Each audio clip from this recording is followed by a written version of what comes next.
Hello दोस्तों, कैसे हैं आप लोग? सब मस्त, सब जबरदस्त। मैं भी एकदम मस्त और एकदम जबरदस्त। तो मैं आप लोगों का स्वागत करता हूं अपने इस प्यारे से YouTube चैनल पर जिसका नाम है इन फिजिक्स। और आज की क्लास में हम पढ़ने वाले हैं क्लास 10th का चैप्टर नंबर 11 इलेक्ट्रिसिटी। जैसा कि आप सब लोगों को पता ही होगा कि हम लोग एक सीरीज लेकर आए थे आपके लिए, दैट इज सुपर 50 सीरीज, जिसके अंदर आप लोगों को हर एक चैप्टर की दो वीडियोस मिलेंगी। जिसमें पहली वीडियो के अंदर आपको मिलेंगे 25 MCQ एंड असर्शन रीजनिंग और दूसरी वीडियो के अंदर मिलेगी आपको 25 सब्जेक्टिव क्वेश्चंस की सीरीज। अब इसके अंदर आप देख सकते हैं ये 25 क्वेश्चंस हैं, पार्ट 2 करने जा रहे हैं और आज की क्लास में हम करेंगे सब्जेक्टिव क्वेश्चन। जिन बच्चों ने इसका पार्ट 1 नहीं देखा है वो जा करके हमारे चैनल पर चेक कीजिए, वहां पर आपको इसकी प्लेलिस्ट मिल जाएगी और वहां मिल जाएगा आपको इसका पार्ट 1। तो चलिए शुरुआत करते हैं आज की क्लास की। तो सबसे पहला सवाल ये रहा आपके सामने, क्वेश्चन नंबर 1। फर्स्ट क्वेश्चन क्या है, ध्यान से देखिएगा। Right the relationship between electrical resistance and electrical resistivity for a metallic conductor of cylindrical shape। सवाल को ध्यान से देखना। कहा गया है कि आप एक रिलेशनशिप लिखिए, किसके बीच में? इलेक्ट्रिकल रेजिस्टेंस के बीच में। तो भाई इलेक्ट्रिकल रेजिस्टेंस यानी कि R एंड इलेक्ट्रिकल रेजिस्टिविटी, और रेजिस्टिविटी क्या है? Rho, for a metallic conductor of cylindrical shape. वो भी एक मेटल का कंडक्टर है जिसकी शेप कैसी है? सिलिंड्रिकल। तो मान लीजिए ये रहा आपके पास आपका मेटालिक कंडक्टर जो सिलिंड्रिकल शेप का है। सपोज कर लेते हैं इसकी जो लेंथ है वो लेंथ कितनी है? That is L। और मान लीजिए इसका जो एरिया ऑफ क्रॉस सेक्शन है वो area of cross section capital A लिखा है। Hence derive the SI unit of electrical resistivity, और उसके बाद आपको इसकी SI यूनिट भी डिराइव करनी है। तो आप लोगों ने ये रिलेशन जरूर पढ़ा होगा क्लास के अंदर 10th में।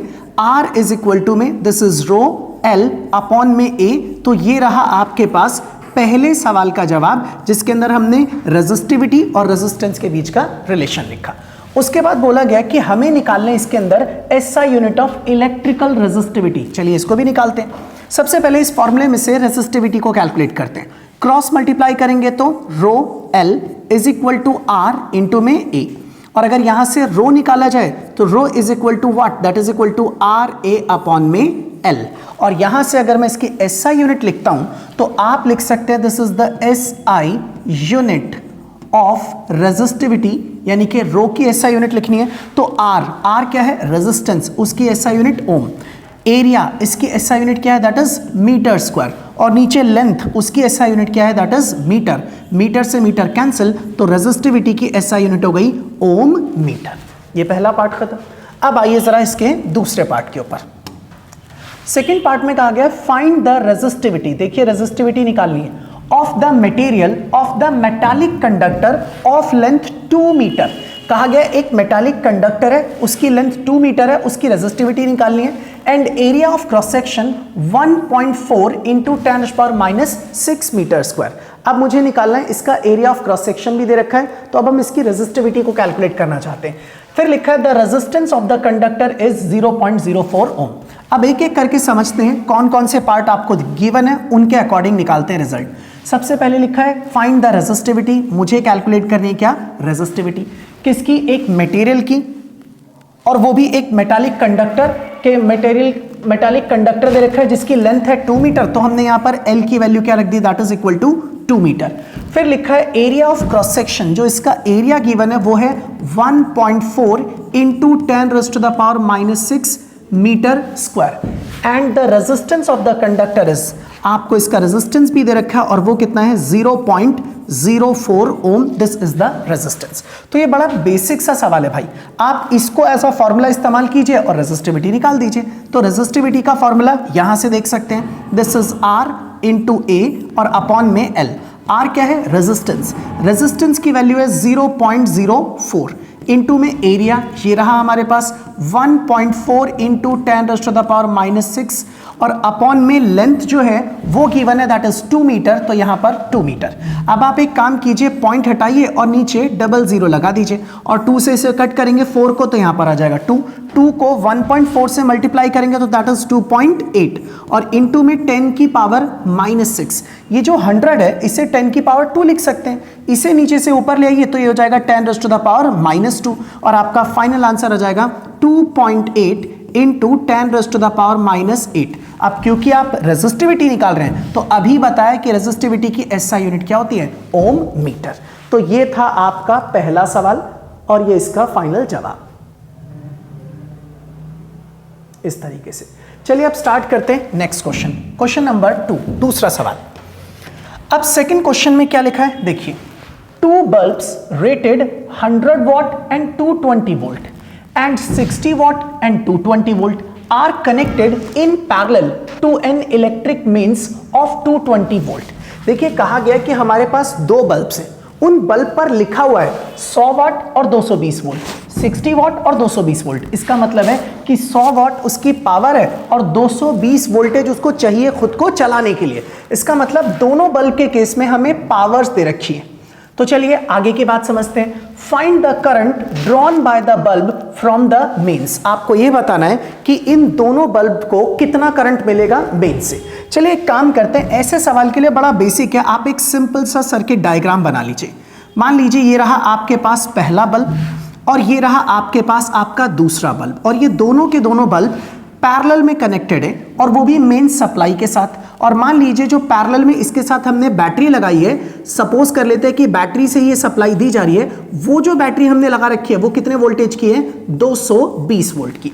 ये आपका पहला बल्ब है, फर्स्ट बल्ब, और ये वाला मान लीजिए सेकंड बल्ब। या एक काम करते हैं, इसे मैंने मान लिया फर्स्ट बल्ब और इसे मान लिया सेकंड बल्ब। अब देखिए जरा, इस सर्किट से आप जानते हैं कि हमेशा बैटरी के पॉजिटिव टर्मिनल से करंट निकलता है। तो मान लीजिए यहां से करंट निकला कितना, आई, और ये करंट जैसे यहां पहुंचेगा 2 रास्ते दिखेंगे, तो कुछ करंट इसमें चला जाएगा और कुछ करंट इसमें। मान लेते हैं पहले बल्ब में जो करंट जाएगा वो I1 और जो दूसरे बल्ब में करंट गया वो मान लेते हैं I2, और यही वाला करंट फ्लो करते करते यहां तक आएगा। I2 यहां से यहां पर आया, दिस करंट इज I2, और यहां से वापस गया कौन सा करंट, दिस इज I1, और फिर से I1 और I2 दोनों जुड़ करके क्या बन गए, I, और जितना करंट बैटरी के पॉजिटिव टर्मिनल से निकला था उतना करंट बैटरी के नेगेटिव टर्मिनल में वापस चला गया। अब हमें तो टोटल करंट निकालना है, सिंपल सा लॉजिक। आप सबसे पहले देखिए पहले वाले बल्ब की पावर आपको क्या गिवन है, दैट इज 100 वॉट, और ये कितने वोल्टेज पर चलेगा वो दे रखा हमें, दैट इज 220 वोल्ट, ये हमें गिवन है। ऐसे ही दूसरे वाले बल्ब की बात करें तो उसकी जो पावर है वो कितनी है, 60 वॉट, तो P2 is equal to 60 what, और इसके लिए भी वोल्टेज की वैल्यू सेम ही दे रखी है। इन्हें हमने 220 वोल्ट के साथ कनेक्ट कर दिया। हमें फाइंड आउट करना करंट, तो ये रहा हमारा सवाल, मुझे करंट की वैल्यू निकालनी। अब एक बात सोचिए, आपको पावर गिवन है, वोल्टेज गिवन है, क्या निकालना है, करंट। सोचिए जरा ऐसा कौन सा रिलेशन है जिसमें पावर भी आता है, वोल्टेज भी आता है और करंट भी आता है, और वो रिलेशन बड़ा बेसिक सा है, आप सबको पता है, P इज इक्वल टू में V इंटू में I। एक काम करते हैं, अगर मैं यहां से I निकालूंगा तो I का फॉर्मूला आ जाएगा P अपॉन V। आप इसमें पावर वोल्टेज रखिए, आपको करंट मिल जाएगा। लेकिन आपको तो टोटल करंट चाहिए, तो जब आपको टोटल करंट चाहिए तो अब आप देख सकते हैं कि टोटल करंट है I, और उसे अगर निकालना है तो मुझे लिखना पड़ेगा I1 प्लस में I2, मतलब पहला करंट प्लस दूसरा करंट। तो अगर मैं I1 लिखूं तो I का फॉर्मूला ये रहा, तो भाई I1 का फॉर्मूला क्या होगा, P1 अपॉन में V, और I2 का फॉर्मूला क्या होगा, उसके लिए लिखेंगे this is P2 upon V। V क्यों ले रहा हूं दोनों के लिए, क्योंकि दोनों का वोल्टेज कैसा है, बिल्कुल सेम। अब आपको जो जो वैल्यूज पता है वो सब आप इसमें रख दीजिए और आपको आपका रिजल्ट मिल जाएगा। I की जगह I, आप पहले इसका एलसीएम ले लीजिए V, ऊपर आपके पास क्या आ जाएगा, P1 plus this is P2। तो यहां पर P1 आपके पास कितना है, दैट इज 100, और प्लस में P2 आपके पास कितना है, दिस इज 60, और वोल्टेज आपके पास कितना है, दैट इज 220। आप इसे ऐड करेंगे तो ये हो जाएगा 160 अपॉन में 220, 0 से 0 कैंसिल। इट मींस कि आपका जो फाइनल करंट आएगा वो आ जाएगा 16 अपॉन में 22, और जब आप इसे कट करेंगे तो आपका आंसर आएगा 8/11 एम्पियर। इसका मतलब ये हमारा फाइनल रिजल्ट है। चलिए स्टार्ट करते हैं नेक्स्ट क्वेश्चन, क्वेश्चन नंबर 3, तीसरा सवाल। अच्छा, अब इस क्वेश्चन को देखना, ये भी बहुत आसान सा ही क्वेश्चन है, इजी सा पार्ट है, आपने इसके बारे में अच्छे से पढ़ा होगा क्लास के अंदर। देखिए जरा, सवाल में लिखा है the values of current I, ये रहा current I flowing through a resistor, जो कि एक रेजिस्टर से फ्लो कर रहा है, for the corresponding values of potential difference V across it are given below. इनका कहना है कि हमारे पास एक करंट है I जो एक रेजिस्टर से फ्लो कर रहा है, वो भी तब जब उसमें हम कितना वोल्टेज अप्लाई कर रहे हैं, V, और अलग अलग वोल्टेज पर करंट की अलग अलग वैल्यूज आपको टेबल में दे रखी हैं। जैसे इसमें आपको दिख रहा है V, इसमें आपको दिख रहा है I। यहां पर जब वोल्टेज 1.5 तब करंट 0.5, जब वोल्टेज 3.0 तब करंट 1.0, जब वोल्टेज 6 तब करंट 2 और जब वोल्टेज 9 तब करंट 3। आप देख सकते हैं जैसे जैसे वोल्टेज बढ़ रहा है वैसे वैसे क्या बढ़ता जा रहा है, करंट भी बढ़ रहा है। सवाल देखते हैं, सबसे पहला सवाल, plot a graph between V and I। तो भाई आपको वोल्टेज और करंट के बीच में एक ग्राफ प्लॉट करना है। चलिए अब हम छोटा सा एक ग्राफ यहां पर प्लॉट करते हैं, देखते हैं जरा कैसे बनेगा ये ग्राफ। मान लीजिए मैंने यहां पर इस तरीके की एक एक्सिस बना दी, इस एक्सिस के ऊपर मैं प्लॉट कर दूंगा करंट को, और एक एक्सिस और बना दी यहां पर, इस पर मैं प्लॉट कर दूंगा किसको, वोल्टेज को। अब हम डिफरेंट डिफरेंट रीडिंग्स ले रहे हैं। मान लीजिए यहां पर 0, इस जगह करंट रखना है तो करंट के लिए I और इस जगह लिख देते हैं दिस इज एम्पियर, और यहां पर वोल्टेज रखना है तो उसके लिए V और ब्रैकेट में इसके लिख देते हैं दैट इज वोल्ट, इस तरीके से। अब यहां पर आपको वोल्ट में जो दे रखी है और जो करंट दे रखी है रीडिंग्स वो सब यहां रखते हैं। करंट की वैल्यू 0.5, 1, 2, 3, तो यहां पर लिख देता हूं 0.5, उसके बाद ये रहा 1, उसके बाद यहां पर 2 और उसके बाद यहां पर 3, दिस इज 3, ये रहा। और वोल्टेज के लिए क्या क्या रीडिंग दे रखी है, 1.5, तो यहां पर लिख दिया 1.5, फिर उसके बाद 3, तो यहां पर लिख दिया दैट इज 3.0, फिर उसके बाद 6, तो ये लिखा आपके सामने 6.0, और लास्ट में 9, तो दिस इज 9.0। अब देखते जाइएगा कैसे हम इसको प्लॉट करते हैं। जब आपका वोल्टेज 1.5 था तब आपका करंट 0.5, तो वोल्टेज 1.5 करंट 0.5 मैंने यहां पर पॉइंट लगा दिया। इसी तरह से जब आपका वोल्टेज 3 करंट 1, तो वोल्टेज इज 3 करंट इज 1, तो यहां पर पॉइंट लगा दिया। इसी तरीके से जब आपका वोल्टेज 6 करंट 2, तो यहां पर वोल्टेज 6 है और करंट 2 है, तो मैंने यहां पर अगला पॉइंट लगा दिया। और लास्ट में वोल्टेज 9 और करंट की वैल्यू 3, तो voltage is 9 and current is 3, तो अगला पॉइंट मैंने यहां पर लगा दिया। और आप इन सभी को आपस में मिलाएंगे तो आपको मिलेगी एक स्ट्रेट लाइन, और अगर मैं इसको ऐसे ही पीछे की ओर मिलाऊं तो ये अपने आप ही कहां पर मिल जाएगा, ओरिजिन पर। तो ये रहा आपके पहले सवाल का जवाब, जिसके अंदर हमने करंट और वोल्टेज को एक ग्राफ पे प्लॉट कर लिया। तो ये चीज आप लोग देख सकते हैं। मैं इसे एक काम करता हूं, थोड़ा सा साइड में ले जाता हूं यहां पर, हाँ इसे मैं थोड़ा साइड कर देता हूं इस तरीके से, ताकि थोड़ी सी जगह बन जाए सवाल कराने के लिए। तो पूरा ही सिलेक्ट हो गया, चलो कोई नहीं, इसको ऐसे ही छोड़ दो, फिर ये एज इट इज रहने देते हैं। अब हम आते हैं अगले वाले सवाल के ऊपर, इसके अगले पार्ट के ऊपर। अब इसका नेक्स्ट पार्ट देखिएगा, ए पार्ट के बाद अब आता है इसका, ये था पार्ट नंबर ए। अब हम बात करते हैं इसके पार्ट नंबर बी के बारे में। अब बी पार्ट देखिए क्या लिखा है, why should this graph passes through the origin. कह रहे हैं कि बताइए ये ग्राफ ओरिजिन से क्यों पास कर रहा है। भाई एक बड़ी सिंपल सी बात है, आप लोगों को ये पता है Ohm's law, V is equal to में कितना है, दैट इज I इंटू में R। अगर मैं आपसे बोलूं करंट कैसे निकलेगा, तो आप बोलोगे सर करंट का फॉर्मूला हो गया V अपॉन में R। अगर मैं आपसे ये कहूं कि मैंने वोल्टेज को बढ़ाया, तो आप बोलते हो सर वोल्टेज बढ़ाओगे तो करंट भी बढ़ेगा। लेकिन अगर मैं वोल्टेज को 0 कर दूं तो करंट कितना हो जाएगा, तो आप बोलोगे सर करंट भी कितना होगा, 0। आप देख लो यहाँ वोल्टेज 0 रखो, करंट भी 0। इसका बेसिक सा मतलब है अगर आप वोल्टेज लगाओगे ही नहीं तो करंट भी नहीं मिलेगा। इस वजह से जब आपका वोल्टेज 0 तब करंट 0, इसीलिए आपका ग्राफ 0 0 से पास कर रहा है। इसका मतलब अगर वोल्टेज नहीं अप्लाई करेंगे तो आपको करंट भी नहीं मिलेगा। ये दूसरा पार्ट। अब आते हैं तीसरे वाले सवाल पर, नंबर 3, थर्ड पार्ट देखिए इसका। इसके सी पार्ट के अंदर हमसे क्या पूछा गया है, name and state the law which represented by the graph. भाई ये बड़ी सिंपल सी बात है, सभी बच्चों को पता है कौन सा लॉ है, that is Ohm's law, Ohm's law. और ये सब लोग जानते हैं कि V is directly proportional to I, और अगर आप प्रोपोर्शनलिटी हटाएंगे तो एक कांस्टेंट लगेगा R, और यहां से एक फॉर्मूला बन जाता है V इज इक्वल टू में IR। तो कह रहे हैं ये जो ग्राफ है इसमें जो स्ट्रेट लाइन जा रही है, ये कौन सा लॉ इस बात को रिप्रेजेंट कर रहा है, तो आप बोलेंगे इसको कौन रिप्रेजेंट कर रहा है, ओम्स लॉ। तो ये था आपका अगला क्वेश्चन। मैं इसको थोड़ा सा फ्रेम में सेट कर देता हूं, क्वेश्चन नंबर 3। अब आइए जरा क्वेश्चन नंबर 4 पर। अच्छा घबराना मत भाई, ये जितना भी मैं आपको पढ़ा रहा हूं ना, ये सब कुछ हमारे टेलीग्राम के चैनल के ऊपर आपको मिल जाएगा PDF फॉर्मेट के अंदर। अब देखिए क्वेश्चन नंबर 4, चौथा सवाल स्टार्ट करते हैं। ए वायर ऑफ रेजिस्टेंस 2, ये 2 नहीं होगा भाई, यहां पर होगा 2 ohm, has been connected to a source of 50 volt as its 2 ends. अब सुनिए, हमसे कहा गया कि हमारे पास मान लीजिए इस तरीके की कोई भी एक वायर है, और उस वायर का जो रेजिस्टेंस है वो कितना है, दैट इज 2 ओम।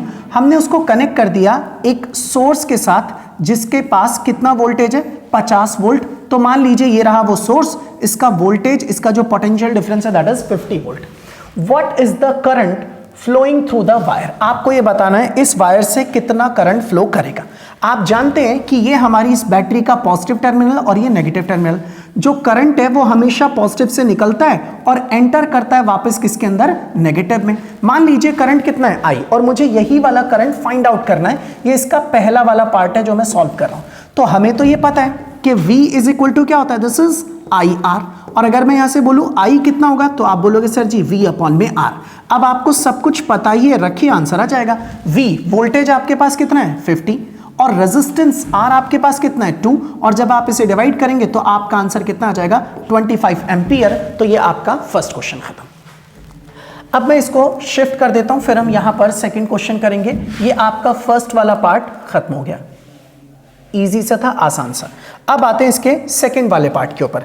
अब इसके दूसरे हिस्से पर ध्यान दीजिएगा सब लोग। An electric kettle rated 220 volt and 2.2 kilowatt works for 3 hour. देखो साफ साफ पता लग रहा है एक इलेक्ट्रिक केटल है और यहां पर सेकंड पार्ट की बात कर रहे हैं। 220 वोल्ट का मतलब है कि उसको हम कितना वोल्टेज देने वाले हैं, 220 वोल्ट, और कितनी पावर है उसके पास जो वो कंज्यूम करेगा, this is 2.2, this is kilowatt. उसके बाद वर्क फॉर 3 आवर्स, और कितनी देर तक के लिए हम उसको चलाते हैं, काम में लेते हैं 3 आवर्स के लिए। Calculate the energy consumption and the current drawn. आपको दो चीजें बतानी है कि इसके अंदर कितनी एनर्जी खर्च होगी, और दूसरी चीज आपको यह भी बतानी है कि इसमें कितना करंट फ्लो करेगा। तो सबसे पहली चीज तो एक सिंपल बात बताता हूं, एनर्जी निकालने का बेसिक सा फॉर्मूला होता है, दिस इज पावर और इनटू में टाइम। बस पावर इनटू टाइम, यही होती है एनर्जी। तो अगर मैं आपसे बोलूं एनर्जी कैसे निकलेगी, तो पावर देखिए, पावर आपके पास कितना है, this is 2.2 and this is kilowatt, ये है आपकी पावर। और जो टाइम है वो टाइम कितना है 3 आवर्स, तो आप इसे लिखेंगे 3 आवर्स। अगर आप इस 2.2 को 3 से मल्टीप्लाई करेंगे तो दिस इज 6.6, और यहां पर आ जाएगा किलोवाट आवर। तो आप बोल सकते हैं ये आपके पास क्या आ गई, आपकी एनर्जी। तो ये पहले सवाल का जवाब आपके सामने ये रहा। अब एनर्जी के बाद हमें निकालना है करंट। आप देखिए जरा, वोल्टेज पता है, पावर पता है, करंट निकालना है। तो भाई ऐसा रिलेशन जिसके अंदर ये तीनों आते हो, हम जानते हैं पावर इज इक्वल टू कितना होता है, दिस इज VI। और अगर मुझे करंट निकालना है तो current is equal to power upon में वोल्टेज, और पावर आपके पास कितना है, दिस इज 2.2 किलोवाट। एक काम करते हैं, किलोवाट को वॉट में बदलने के लिए 1000 से मल्टीप्लाई कर दिया और डिवाइड कर दीजिए वोल्टेज से, और वोल्टेज आपके पास कितना है, दिस इज 220। एक काम कीजिए, पॉइंट हटाइए और नीचे लगा दीजिए 10। 2 0 से ये वाली 2 0 क्या हो गई, कैंसिल। 22 से 22 कैंसिल हो गया। तो आपके पास I की जो वैल्यू बची दैट इज 10, और क्योंकि एक करंट है तो उसकी SI यूनिट क्या है, एम्पियर। तो आप आंसर बोलेंगे दैट इज 10 एम्पियर। तो ये था क्वेश्चन नंबर 4।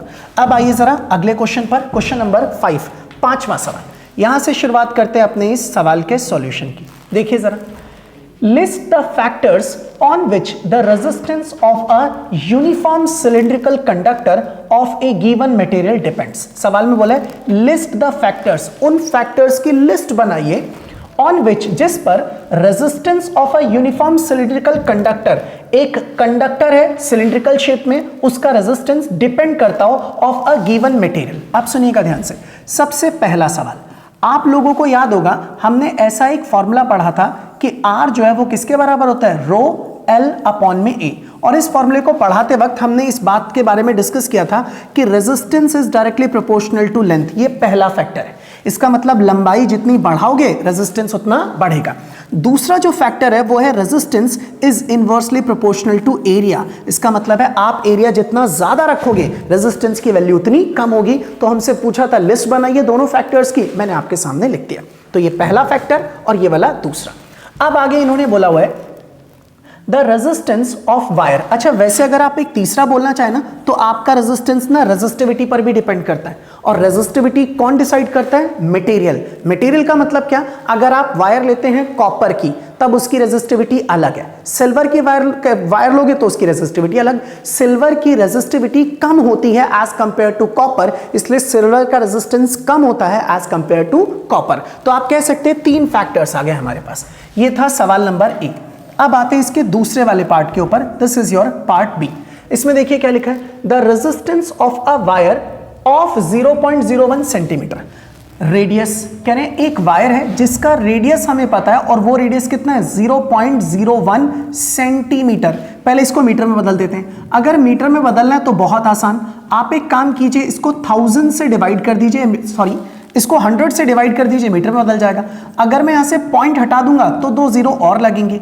आप इसे लिख सकते हैं 1/10⁴ या फिर आप लिख दीजिए 10⁻⁻⁴ मीटर। तो ये रहा रेजिस्टेंस, सॉरी रेडियस। तो लिखा है the resistance of a wire, एक वायर का रेजिस्टेंस ऑफ 0.01 सेंटीमीटर रेडियस, जिसका रेडियस इतना है, मैंने मीटर में चेंज कर लिया, इज 10 ओम। उसका जो रेजिस्टेंस है वो हमारे पास कितना दे रखा है, दैट इज इक्वल टू में 10 ohm. If the resistivity of the wire is this, अगर वायर की रेजिस्टिविटी इतनी है, कितनी गिवन है, दिस इज 50 इंटू में 10⁻⁻8 ओम मीटर, ये रही इसकी रेजिस्टिविटी।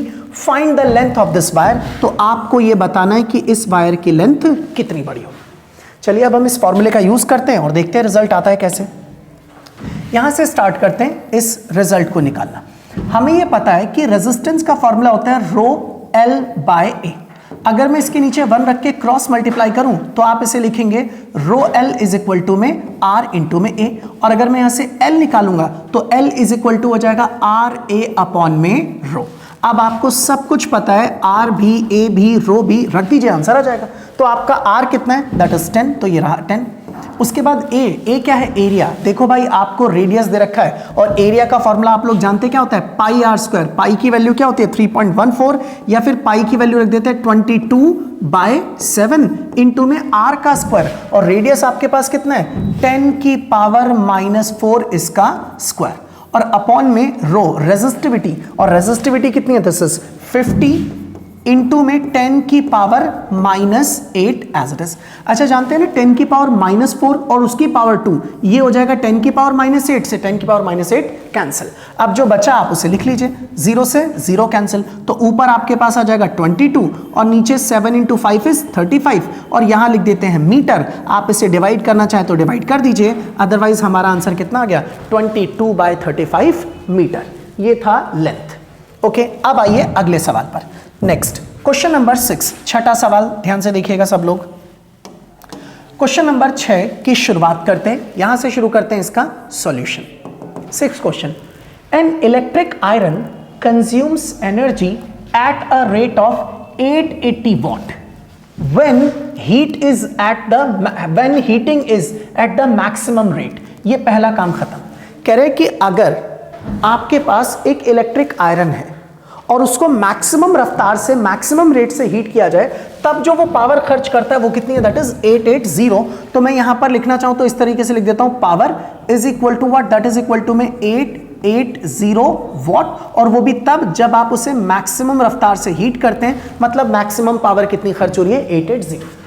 फिर लिखा है and 440 what when the heating is at the minimum rate, और कह रहा है अगर मिनिमम रेट से हीटिंग की जाए तब जो पावर खर्च हो रही है वो अलग है, और वो आपके पास कितनी है 440 वॉट, ये रही।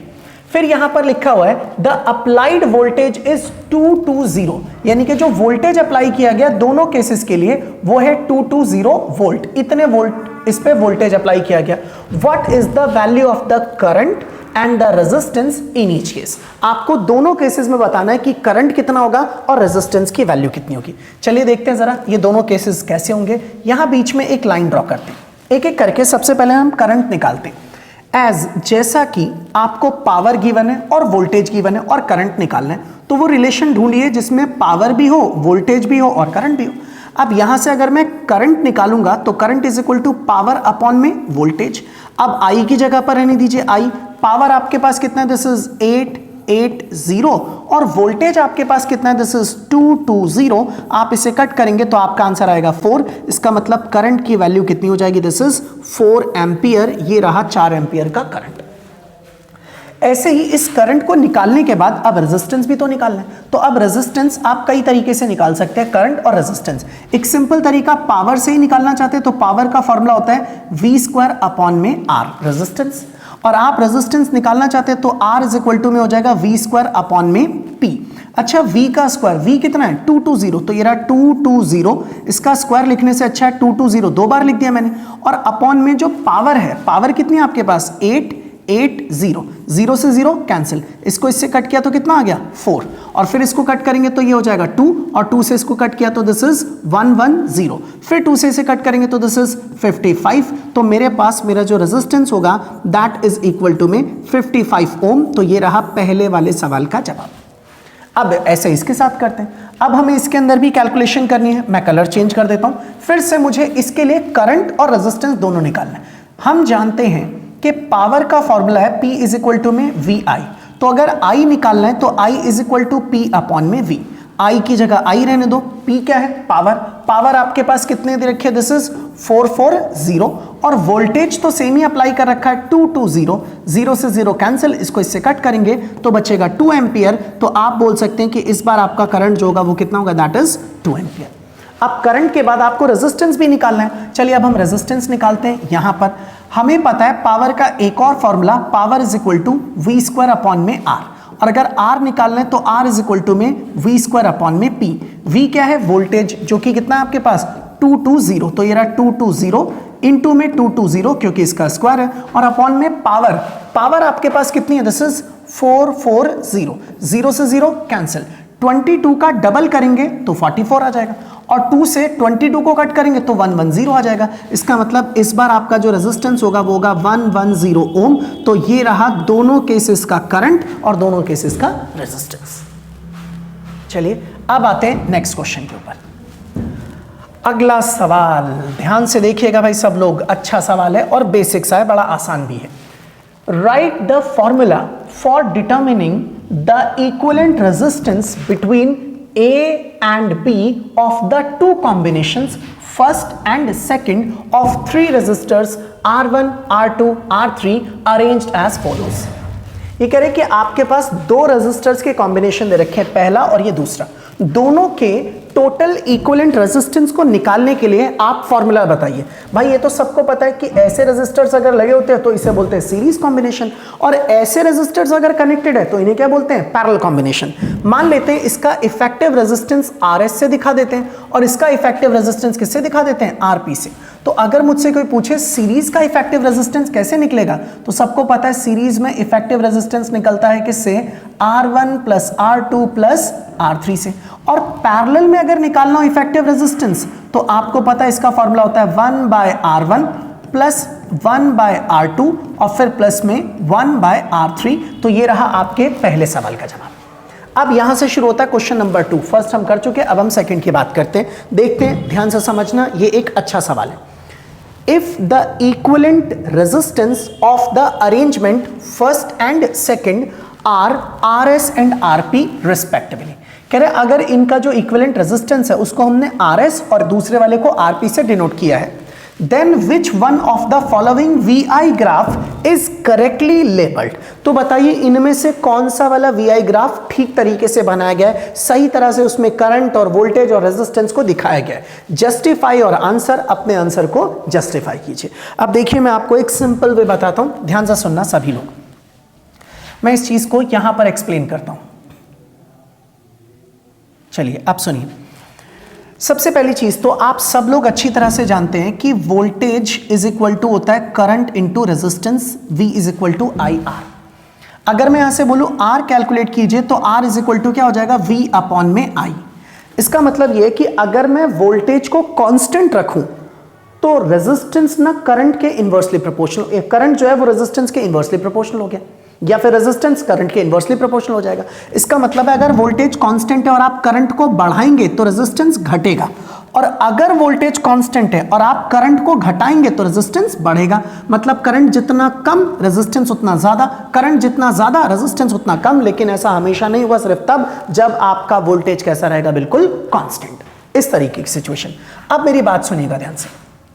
यहां से हमें दूसरी बात यह भी पता है कि सीरीज में जो रेजिस्टेंस है उसकी वैल्यू कैसी होती है, ज्यादा, और पैरेलल में जब रेजिस्टर्स लगाते हैं तब जो इफेक्टिव रेजिस्टेंस होता है वो कैसा होता है, कम। इसका मतलब है सीरीज वाला रेजिस्टेंस ज्यादा और पैरेलल वाला रेजिस्टेंस कम। आपको जब भी ऐसा कोई सवाल मिले, आप एक काम कीजिए, सिंपल सी एक ना लाइन को ड्रॉ कर लीजिए। मान लीजिए मैंने इस तरीके से एक लाइन ड्रॉ कर ली, एकदम स्ट्रेट ऐसे लाइन ड्रॉ कर ली। अब इस लाइन को ऐसे ड्रॉ करने का क्या मतलब है, इसको यूं ड्रॉ करने का मतलब है, मैं एक काम करता हूं, एक स्लाइड लेता हूं, उससे समझाता हूं आप लोगों को। यहां जगह की थोड़ी सी कमी पड़ेगी। यहां पर देखिएगा सब लोग, मैं इस जगह पर इस ग्राफ को प्लॉट कर देता हूं। सपोज कर लीजिए यहां पर मैंने एक ये ग्राफ प्लॉट कर दिया, एक एक्सिस, और ये रही हमारे पास ये दूसरी वाले एक्सिस, ये दो एक्सिस हो गई। और इसके बाद यहाँ पर दो ग्राफ प्लॉट किए गए हैं, एक ए के लिए और दूसरा बी के लिए। मैं इसका कलर चेंज कर देता हूँ। ऐसा ही एक और ग्राफ बना रखा है यहाँ पर भी, इसका भी कलर हम चेंज कर देते हैं। ये रहे दो अलग अलग। अब यहाँ पर जब आप देखेंगे पिछली वाली स्लाइड में, तो इधर आई है और इधर वी है। तो एक काम करते हैं, मैं भी इधर लिख देता हूँ, this is your I and this is your V, इस तरीके से। और यही सेम चीज़ ना दो बार दिख रही है, तो मैं इसको कॉपी कर लेता हूँ, इसकी एक कॉपी और इधर बना लेता हूँ, ताकि आपको अच्छे से बात समझ में आ जाए। एक ही चाहिए भाई, दो होगी तो बस ठीक है। ये वाली कॉपी मैंने यहाँ पर ऐसे बना दी, इसको थोड़ा सा शिफ्ट कर लेते हैं, इसको इधर रख दिया और ये वाला भी इधर की तरफ कर देता हूँ अलग। चलिए अब सुनिएगा ध्यान से इन दोनों को। अब ना पहले पिछले वाली स्लाइड्स को कॉपी कर लेते हैं। इसमें जो क्वेश्चन गिवन है, मैं पहले तो इसे हटा देता हूँ, इसकी ज़रूरत नहीं है। अब यहाँ पर ना वोल्टेज है, यहाँ पर करंट है, ये आरपी और ये वाला आरएस। तो इसके अंदर नीचे है आरपी और फिर आरएस। तो इसको यहाँ पर लिखा हुआ है this is RP and this is RS. इसमें यहाँ पर लिखा हुआ है दिस इज आरएस और इसे लिखा गया है क्या, आरपी। आपको बताना दोनों में से कौन सा वाला ग्राफ सही है। चलो देखते हैं।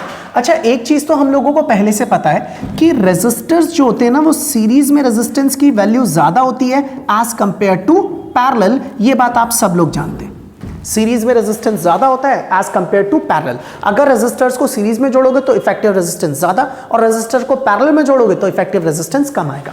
अब जब भी आपको ऐसा कुछ चेक करना हो तो आप कैसे करेंगे, मैं आपको समझाता हूं, ध्यान देना जरा। हमें ये पता है कि V इज इक्वल टू क्या फॉर्मूला होता है, IR। आप यहां से अगर R को निकालते हैं तो R इज इक्वल टू कितना हो जाएगा, V अपॉन में I। इसका मतलब अगर वोल्टेज कांस्टेंट रहेगा ना तो करंट ज्यादा होगा, अगर ज्यादा है तो रेजिस्टेंस कम है, और अगर करंट कम है तो रेजिस्टेंस की वैल्यू कैसी होगी, ज्यादा। तो आप एक काम कर सकते हैं कि आप ना वोल्टेज वाली एक्सिस को देखिए और ना वोल्टेज वाली एक्सिस से किसी भी जगह पर एक स्ट्रेट लाइन ऐसे ड्रॉ कर लीजिए। स्ट्रेट लाइन ड्रॉ करने का मतलब है कि यहां पर कोई ना कोई वोल्टेज रहा होगा, आपने वोल्टेज फिक्स कर दिया। अब देखो ये है सीरीज कॉम्बिनेशन और ये वाला पैरेलल कॉम्बिनेशन। अब यहां से चेक करो, इतने ही वोल्टेज पर अगर आप देखेंगे तो यहां का करंट मान लेते हैं कितना, I1। इतने ही वोल्टेज पर यहां का करंट कितना हो गया, दैट इज I2। तो आपको इससे पता लगेगा कि सर इस वाले सर्किट के अंदर जिसमें RS की हम बात कर रहे हैं, सेम वोल्टेज पर करंट I1 है जो कि कम है, और इसी वोल्टेज पर इसके अंदर करंट की वैल्यू कैसी है, ज्यादा। तो इससे आप लोगों को ये पता है कि भाई सीरीज का रेजिस्टेंस कैसा होता है, ज्यादा होता है। तो सीरीज में रेजिस्टेंस ज्यादा है इसलिए यहां पर करंट की वैल्यू कैसी है, कम, और पैरेलल में रेजिस्टेंस कम होता है इसलिए इसी वोल्टेज पर करंट की वैल्यू कैसी है, ज्यादा। मतलब ये वाला ग्राफ बिल्कुल ठीक है भाई। अगर किसी को दिक्कत है मैं ये भी चेक करके दिखाता हूं। आप यहां से एक लाइन ऐसे सीधी स्ट्रेट ड्रॉ कर लीजिए। उसके बाद मान लीजिए वोल्टेज कितना है, V, वोल्टेज फिक्स है। इतने वोल्टेज पर अगर मैं बोलूं इसमें कितना करंट है, आप बोलोगे I1। इसमें कितना करंट है, मान लीजिए I2। आप जानते हैं ना I2 कम है और I1 कम है और I2 कैसा है, ज्यादा। तो सेम वोल्टेज पर इसके अंदर करंट कम आ रहा है, किसके अंदर, पैरेलल वाले में। ऐसा नहीं हो सकता भाई, क्योंकि पैरेलल के अंदर करंट कम आने का मतलब ये हो गया कि उसका रेजिस्टेंस कैसा है, ज्यादा। जबकि हम जानते हैं कि पैरेलल में रेजिस्टेंस ज्यादा नहीं होता, रेजिस्टेंस कैसा होता है, कम। इसलिए आप बोलोगे सर पहला वाला ग्राफ गलत है और दूसरा वाला ग्राफ कैसा है, बिल्कुल सही है। सॉरी, हाँ, ये दूसरा वाला गलत है, पहला वाला ग्राफ कैसा होगा, बिल्कुल ठीक होगा।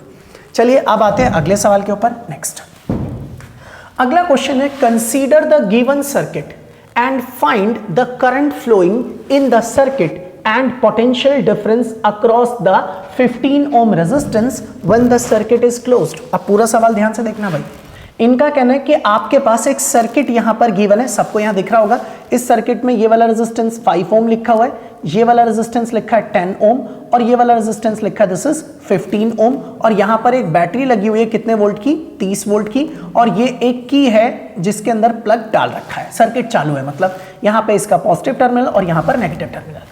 Consider the given circuit, given circuit को देखिए, एंड फाइंड द करंट। तो पहली चीज, एक तो हमें क्या फाइंड आउट करना है भाई, करंट फाइंड करना है। दूसरा फ्लोइंग इन द सर्किट। चलो पहले इतने पे ही रुक जाते हैं, पहले हम करंट ही निकाल देते हैं। तो मैंने ये सोचा यार मुझे करंट कैलकुलेट करना है, तो करंट का फॉर्मूला होता है V इज इक्वल टू में I इंटू में R। तो अगर मैं करंट निकालूंगा तो करंट का फॉर्मूला हो गया V अपॉन में R, यही होगा करंट का फॉर्मूला। उसके लिए V वोल्टेज चाहिए, वो मुझे पता है 30 वोल्ट, और क्या चाहिए, रेजिस्टेंस, वो नहीं पता। तो भाई पहले रेजिस्टेंस निकाल लेते हैं, तब करंट निकालेंगे। तो चलो सबसे पहले रेजिस्टेंस निकालते हैं। तो अगर इफेक्टिव रेजिस्टेंस निकालना है R, तो भाई ये तीनों तो सीरीज में, तो पहला रेजिस्टेंस 5 ओम, दूसरा वाला 10 ओम और तीसरा वाला 15 ओम। 15 और 5 20, 20 और 10 कितना हो गया 30। तो आप बोलोगे सर पूरे सर्किट का इफेक्टिव रेजिस्टेंस जो आ गया दैट इज इक्वल टू 30 ओम। अगर रेजिस्टेंस 30 ओम है और आपको करंट निकालना है तो आप लिखेंगे एज, जैसा कि V इज इक्वल टू क्या होता है I इंटू R। तो I इज इक्वल टू कितना हो गया V अपॉन में R। V क्या है, वोल्टेज, और वोल्टेज आपके पास कितना है 30, तो यहां रखिए 30, और रेजिस्टेंस आपके पास 30, तो ये भी 30, 30 से 30 कैंसिल, आपका आंसर कितना आ जाएगा 1 एम्पियर। तो आपका करंट जो है वो 1 एम्पियर का है। तो मैं यहां लिख देता हूं this current is equal to 1 ampere. अब इसका दूसरा पार्ट और है, वो भी समझिए। फिर यहां पे बोला है and potential difference across 15 ohm resistor when the circuit is closed. ये रहा 15 ओम वाला रेजिस्टर, कह रहे हैं इसके अक्रॉस बताइए कितना पोटेंशियल डिफरेंस होगा। तो भाई एक काम करते हैं, V हम जानते हैं V इज इक्वल टू कितना होता है I इंटू में R। अगर इसके अक्रॉस वोल्टेज निकालना है तो इसी का करंट और इसी का क्या लेना पड़ेगा, रेजिस्टेंस, और इसमें से कितना करंट पास हो रहा है वो हमारे सामने ये रहा 1 एम्पियर। तो मैंने लिख दिया 1, और इसका खुद का रेजिस्टेंस कितना है 15 ओम, तो ये रहा 15, I की जगह I, R की जगह R, तो मेरा आंसर कितना आ गया 15 वोल्ट। तो हमें ये पता लग गया कि इस 15 ओम रेजिस्टेंस के पास जो वोल्टेज है वो कितना है, दैट इज 15 वोल्ट है। नेक्स्ट क्वेश्चन, क्वेश्चन नंबर 9, ये भी बेहद आसान सा सवाल है। देखिए जरा, इन अ सर्किट, एक सर्किट में फाइंड, नंबर 1 पहला सवाल टोटल रेजिस्टेंस, और दूसरा सवाल current shown by the ammeter. तो ये आपके पास पूरा सर्किट है। अच्छा, इस सर्किट में शायद आपको ये ना नजर आ रहा हो, ये 5 ओम है, ये वाला रेजिस्टेंस है 3 ओम का, ये वाला रेजिस्टेंस है 2 ओम का। आपको सबसे पहले इसका टोटल रेजिस्टेंस निकालना है। अब देखो वैसे सबको पता है कि 3 ओम और 2 ओम दोनों सीरीज में है, और ये इनके साथ किस में, पैरेलल में। अब आप चाहो तो पहले इसको सीरीज में निकाल लो, फिर इन दोनों को पैरेलल में निकाल दो, या थोड़ी सी समझदारी दिखाओ और थोड़ा सा कम टाइम में अपने काम को खत्म कर सकते हैं। ध्यान देना जरा सब लोग। मुझे इफेक्टिव रेजिस्टेंस निकालना है, तो मान लिया इफेक्टिव रेजिस्टेंस R है, तो ये रहा 1/R। अच्छा, ये पूरा और ये पूरा दोनों किस में, पैरेलल में। क्या फॉर्मूला होता है 1/R1। R1 कितना है आपके पास 5, फिर बीच में आ गया प्लस में 1/R2। R2 इसके रेजिस्टेंस को बोल रहा हूं, और ये दोनों सीरीज में है, तो R2 के लिए आप इसे लिख दीजिए 3 प्लस में 2। क्यों जोड़ दिया, क्योंकि दोनों सीरीज में। अब आप चाहो तो इसको अलग से निकालो फिर यहां रखो, या सीधा ऐसे लिख दो। तो 1/R की जगह 1/R, 1/5 as it is, plus में इसको भी ऐड करेंगे तो 1/5। तो यहां पर 1/5 मिलके क्या हो गया 2/5। अगर 1/R 2/5 के बराबर है तो R इज इक्वल टू कितना हो जाएगा 5/2, और 5/2 का मतलब हो गया दैट इज 2.5 ओम। तो इसका मतलब हमारे सर्किट का रेजिस्टेंस आ गया 2.5 ओम। अगला सवाल, current shown by the ammeter. आपको बताना है कि इसके अंदर ये जो एमीटर लगा है इसमें कितना करंट होगा। तो भाई आपको तो करंट निकालना है, तो हम तो जानते हैं ओम्स लॉ का formula V is equal to में IR। अगर मैं करंट निकालता हूं I, तो इसका फॉर्मूला हो जाएगा V अपॉन में R।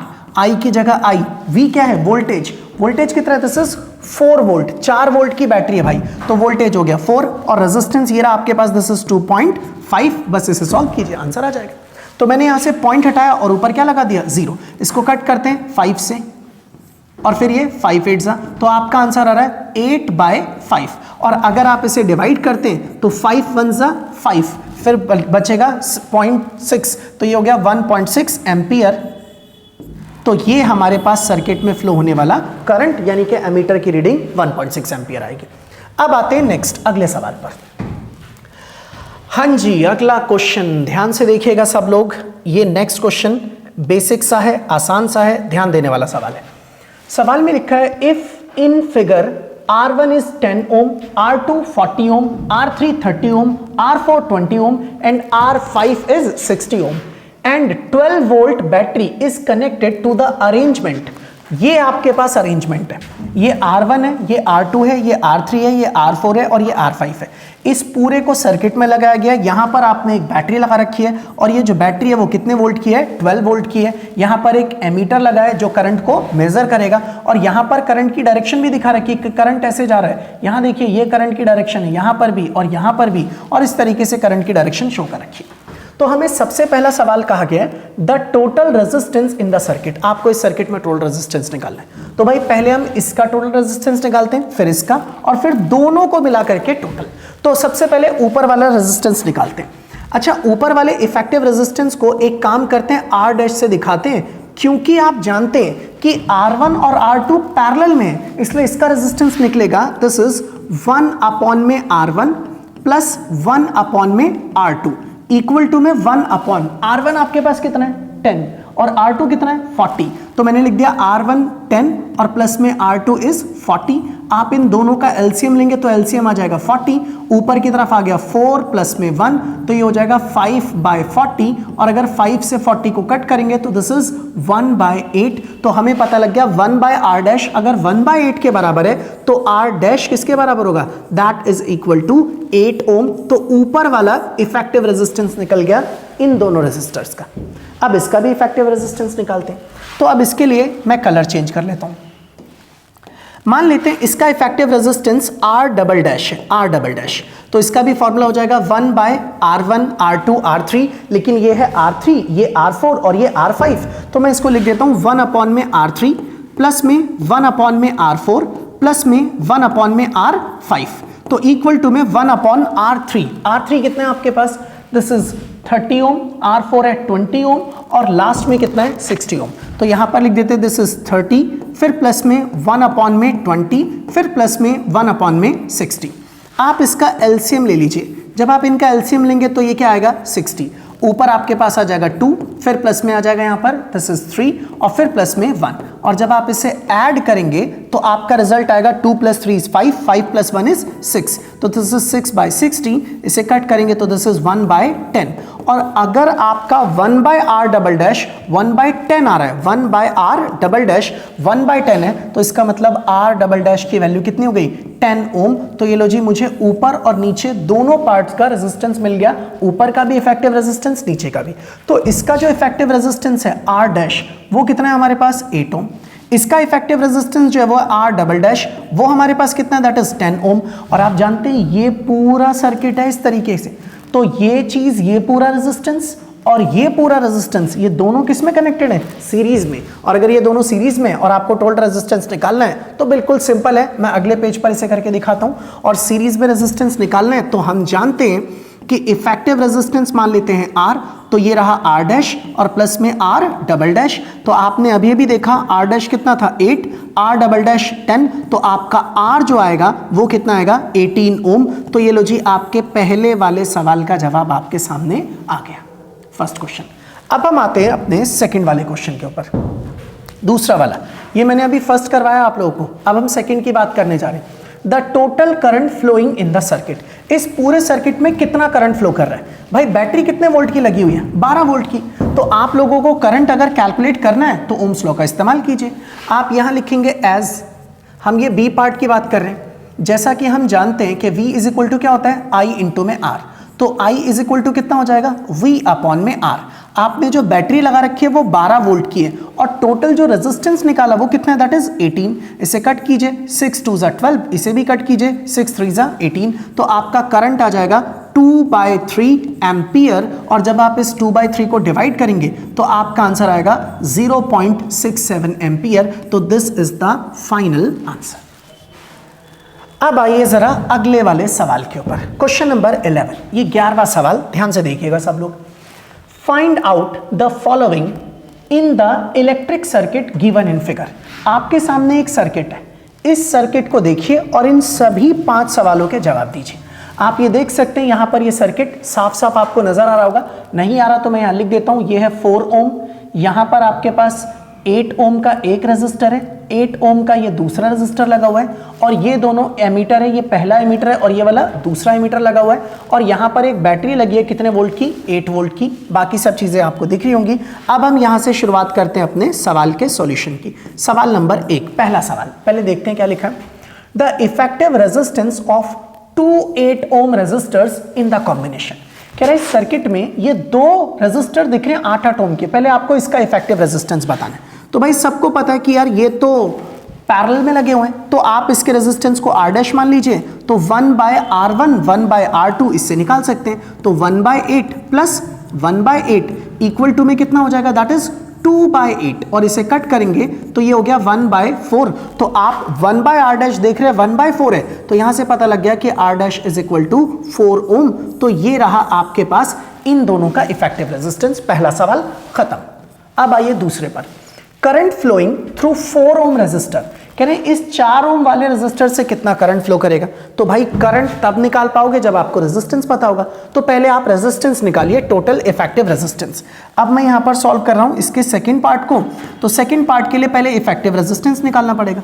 अब रेजिस्टेंस, ये वाला रेजिस्टेंस और ये पूरा कॉम्बिनेशन, ये दोनों किसमें, सीरीज में, तो ये 4 ओम, तो मैंने इसको लिख दिया दिस इज 4, और प्लस में इसका भी इफेक्टिव रेजिस्टेंस हम निकाल चुके हैं, वो भी कितना है 4 ओम, तो मैंने इसको भी लिख दिया 4 ओम, और 4 + 4 कितना हो गया 8 ओम। तो ये लो जी सर्किट का रेजिस्टेंस मिल गया, लेकिन मुझे तो करंट चाहिए, और हम जानते हैं करंट का फॉर्मूला होता है वोल्टेज अपॉन रेजिस्टेंस। तो वोल्टेज कितना लगा हुआ है 8 वोल्ट, तो यहां पर लिख दिया 8, और आपका रेजिस्टेंस कितना है 8 से 8 कैंसिल, तो करंट की वैल्यू कितनी हो गई 1 एम्पियर। मतलब इस 4 ओम रेजिस्टर से जो करंट गुजरेगा वो कितना होगा 1 एम्पियर का। ये दूसरा पार्ट भी खत्म। अब आइए जरा तीसरे पार्ट के ऊपर। The potential difference across 4 ohm resistance, आपको इस 4 ओम वाले रेजिस्टेंस के अक्रॉस पोटेंशियल डिफरेंस को बताना है। तो अब हम यहां पर करते हैं नंबर 3, तीसरा वाला। अच्छा, ये जो 4 ओम है इसका पोटेंशियल डिफरेंस बताना है, तो एक काम करते हैं V = यूज कर लेते हैं I × में R। अच्छा, जिसके अक्रॉस पोटेंशियल डिफरेंस बताना है उसी का V निकालना है, तो उसी का करंट लो और उसी का रेजिस्टेंस। तो इसमें से जो करंट पास कर रहा है वो कितना था 1 एम्पियर, तो मैंने करंट की जगह करंट रख दिया, दैट इज 1 एम्पियर। और रेजिस्टेंस कितना है 4 ओम, और 1 × 4 कितना हो जाएगा, दिस इज 4 वोल्ट। तो ये लीजिए आपका तीसरा सवाल का आंसर आ गया, दैट इज 4 वोल्ट। तो इसके पास जो वोल्टेज होगा, पोटेंशियल डिफरेंस होगा, दैट इज 4। अब तीसरा सवाल भी खत्म। अब चौथे सवाल पर आते हैं। The power dissipated in 4 ohm resistor, इसके पास कितनी पावर खर्च होगी। नंबर 3 के बाद नंबर 4, ये चौथा सवाल है। हमें पता है पावर के कई सारे फॉर्मूले, आप कोई भी एक यूज कर लीजिए। मैं यूज कर लेता हूं P = I² × में R।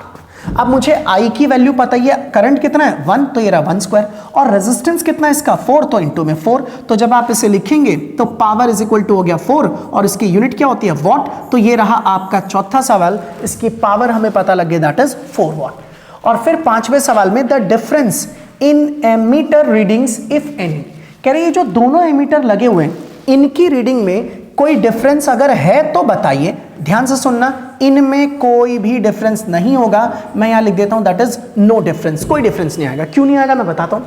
भाई ये आपके पास ना आपका एक सेल लगा हुआ है 8 वोल्ट का, यहां से करंट चलेगा, जो भी करंट इसके अंदर फ्लो करेगा इस जगह से वही सेम करंट यहां तक आएगा।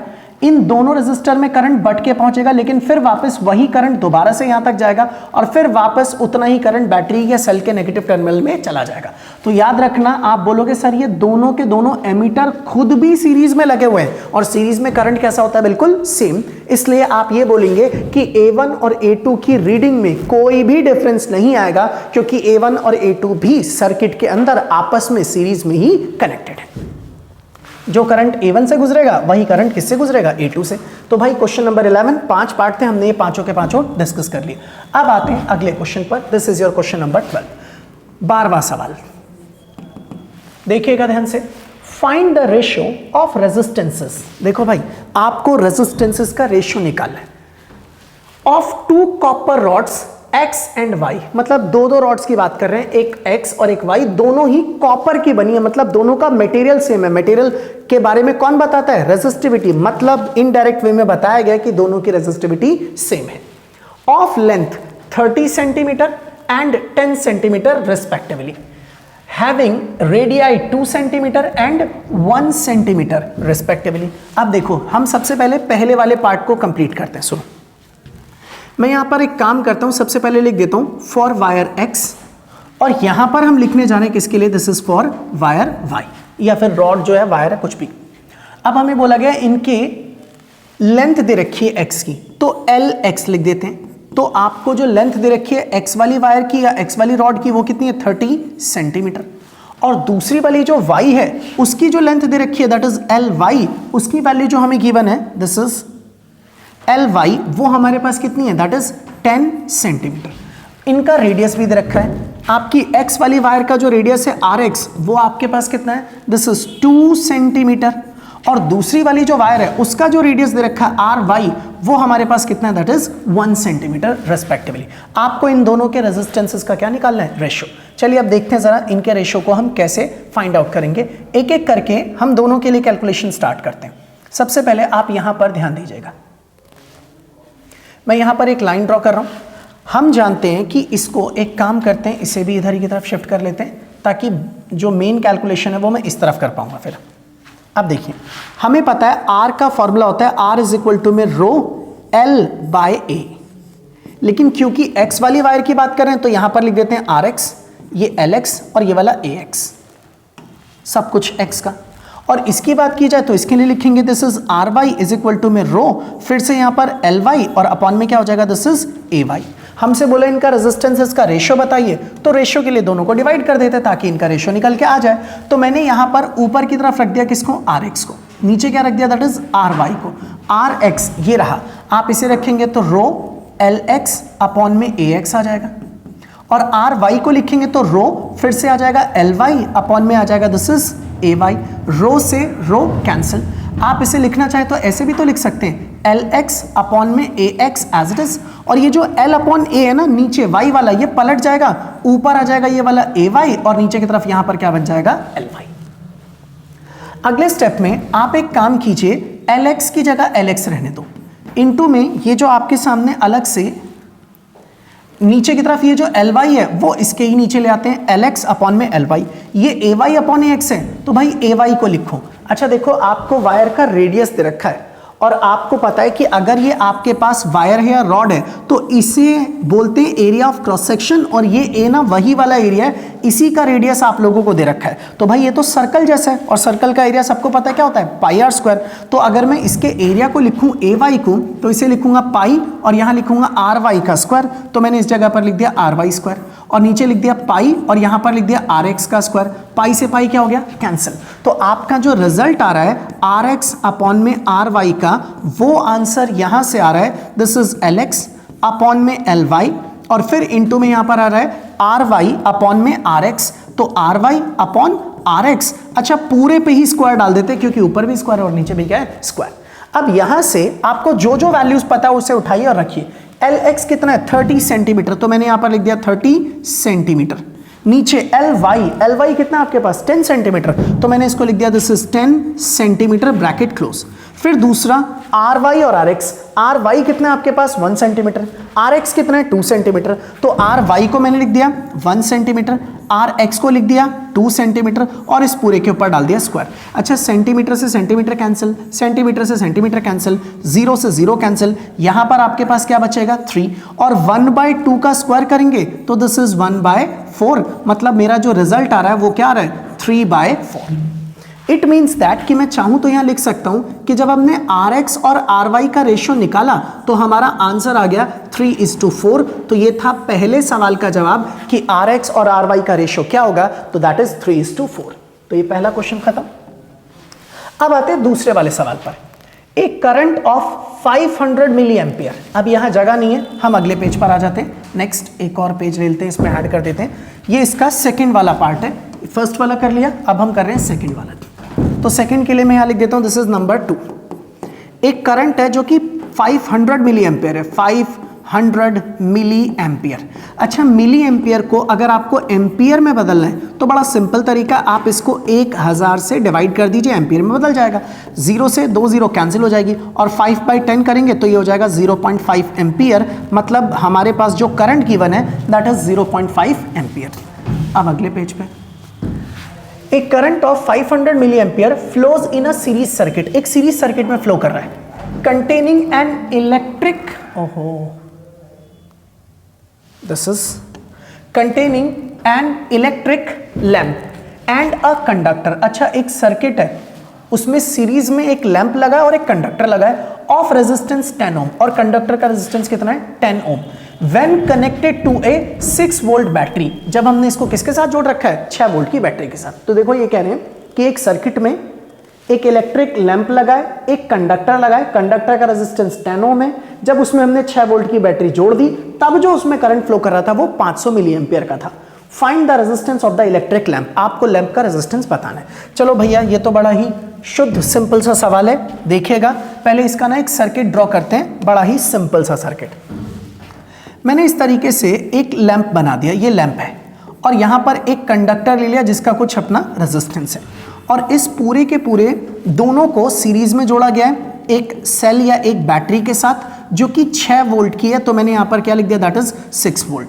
और उसके बाद से इन्होंने बोला कंडक्टर का रेजिस्टेंस कितना है 10 ओम, और हमें निकालना है resistance of the electric lamp. तो यहां पर कंडक्टर का रेजिस्टेंस मैंने लिख दिया दैट इज 10 ओम, इसका रेजिस्टेंस मुझे निकालना है, तो मैंने इसके रेजिस्टेंस को नाम दे दिया R डैश। हमें ये कैलकुलेट करना है। यहां पर इसका पॉजिटिव टर्मिनल, यहां पर नेगेटिव, इसके अंदर से करंट फ्लो कर रहा है I, जिसकी वैल्यू आप लोग जानते हैं। अब इसमें करंट भी पता है आप लोगों को, वोल्टेज भी पता है, तो मैं यहां पर लिख देता हूं कि करंट ये रहा और वोल्टेज आपके पास कितना है 6 वोल्ट। आपको क्या निकालना है, दिस इज R डैश, यानी कि हमें निकालना है रेजिस्टेंस ऑफ दिस लैंप। अच्छा, वैसे ये दोनों के दोनों किस में कनेक्टेड है, सीरीज में। वैसे अगर मैं आपसे कहूं तो आप सिंपल वे में जानते हैं कि ओम्स लॉ कहता है कि V बराबर क्या है I इंटू में R।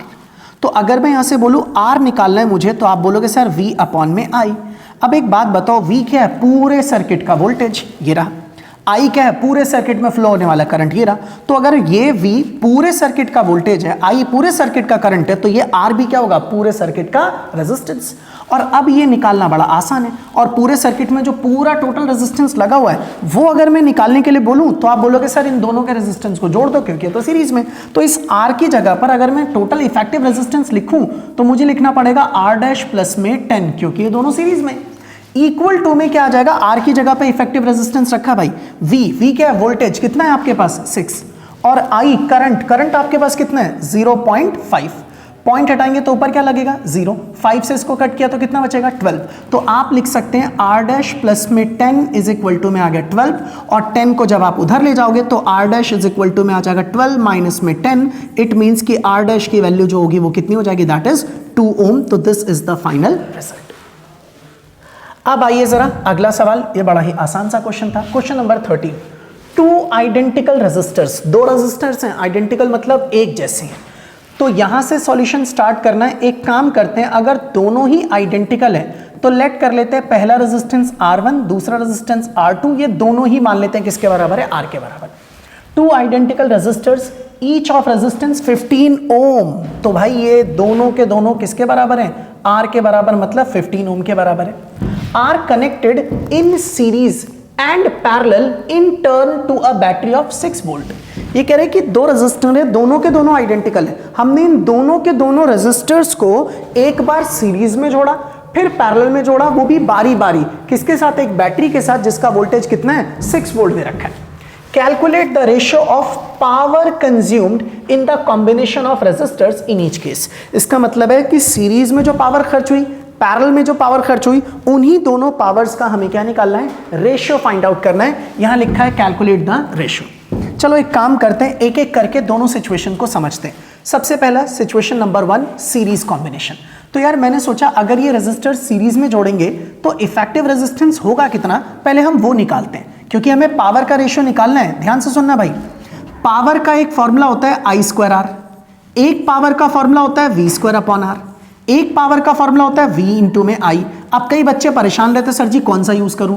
आप मेरी बात सुनो, आपको क्या गिवन है, वोल्टेज, तो वो यूज करूंगा जिसके अंदर आपको क्या दिखेगा, वोल्टेज, ये और ये। उसके अलावा आप बोलोगे चलो इसको मत यूज करना क्योंकि वोल्टेज नहीं है इसके अंदर, इन दोनों में है। इसके अलावा क्या आपको करंट दे रखा है, नहीं दे रखा, तो आपको वो फॉर्मूला नहीं यूज करना। जब करंट दिया ही नहीं है तो ये मत यूज करो। क्या दे रखा है, रेजिस्टेंस, तो ये रहा वो फॉर्मूला जिसमें पावर के बारे में पूछा गया, वोल्टेज दिया गया है और रेजिस्टेंस भी दिया गया, इसलिए मैं इसको यूज करूंगा। अब मैं कैसे यूज कर रहा हूं आप देखिए, तो वोल्टेज और रेजिस्टेंस, तो पहले इफेक्टिव रेजिस्टेंस निकालना पड़ेगा।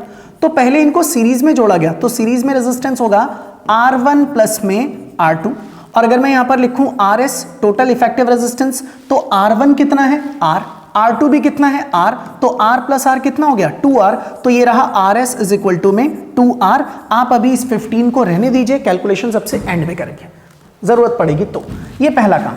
अब अगर मैं इससे पावर निकालूं सीरीज वाली, तो आप बोलोगे सर सीरीज में पावर अगर निकालनी है तो पावर का फॉर्मूला क्या हो गया V स्क्वायर अपॉन में R, तो मैंने R की जगह क्या लिख दिया RS। तो आप इसको ऐसे लिख सकते हैं, ये आपके पास सीरीज वाली पावर आ गई। अगला दूसरा पार्ट देखते हैं, अगर हम इन्हें पैरेलल में जोड़ दें तो पैरेलल में हो गया फॉर्मूला 1 अपॉन में RP इज इक्वल टू में 1 अपॉन में R1, फिर प्लस में आ जाएगा 1 अपॉन में दिस इज R2, तो यहां पर हो जाएगा 1 अपॉन में RP as it is, 1 upon R1 is R, plus में 1 अपॉन R2 इज R, तो आप इसे लिखेंगे 1 अपॉन में RP is equal to what, that is equal to 2 upon में R, और इसे पलट देंगे तो आपको RP की वैल्यू क्या मिल जाएगी R अपॉन में 2। ये लो मुझे सीरीज का भी रेजिस्टेंस पता लग गया और पैरेलल का भी, तो ये रहा सीरीज और ये रहा पैरेलल। अच्छा, जैसे सीरीज की पावर निकाली वैसे पैरेलल की भी निकाल सकते हैं, लेकिन हमें रेशियो चाहिए, हम एक काम करते हैं सीधा ही रेशियो निकाल देते हैं। देखो कैसे निकालते हैं, पावर इन सीरीज अपॉन में पावर इन पैरेलल। तो सीरीज के लिए फॉर्मूला लगाएंगे V स्क्वायर अपॉन में R, इसका भी फॉर्मूला V स्क्वायर अपॉन में R। अब क्योंकि ये सीरीज है इसलिए यहाँ पे रेजिस्टेंस भी सीरीज वाला, ये पैरेलल है इसलिए यहाँ रेजिस्टेंस भी पैरेलल वाला। अच्छा, V स्क्वायर से तो V स्क्वायर कट गया, तो ये RP पलट के ऊपर आ जाएगा और ये आपके सामने क्या बचेगा RP अपॉन में RS। तो इसका मतलब आपको पावर इन सीरीज अपॉन में पावर इन पैरेलल इनका रेशियो चाहिए था और वो RP अपॉन RS के बराबर आ गए। ये रहा RP अपॉन में RS।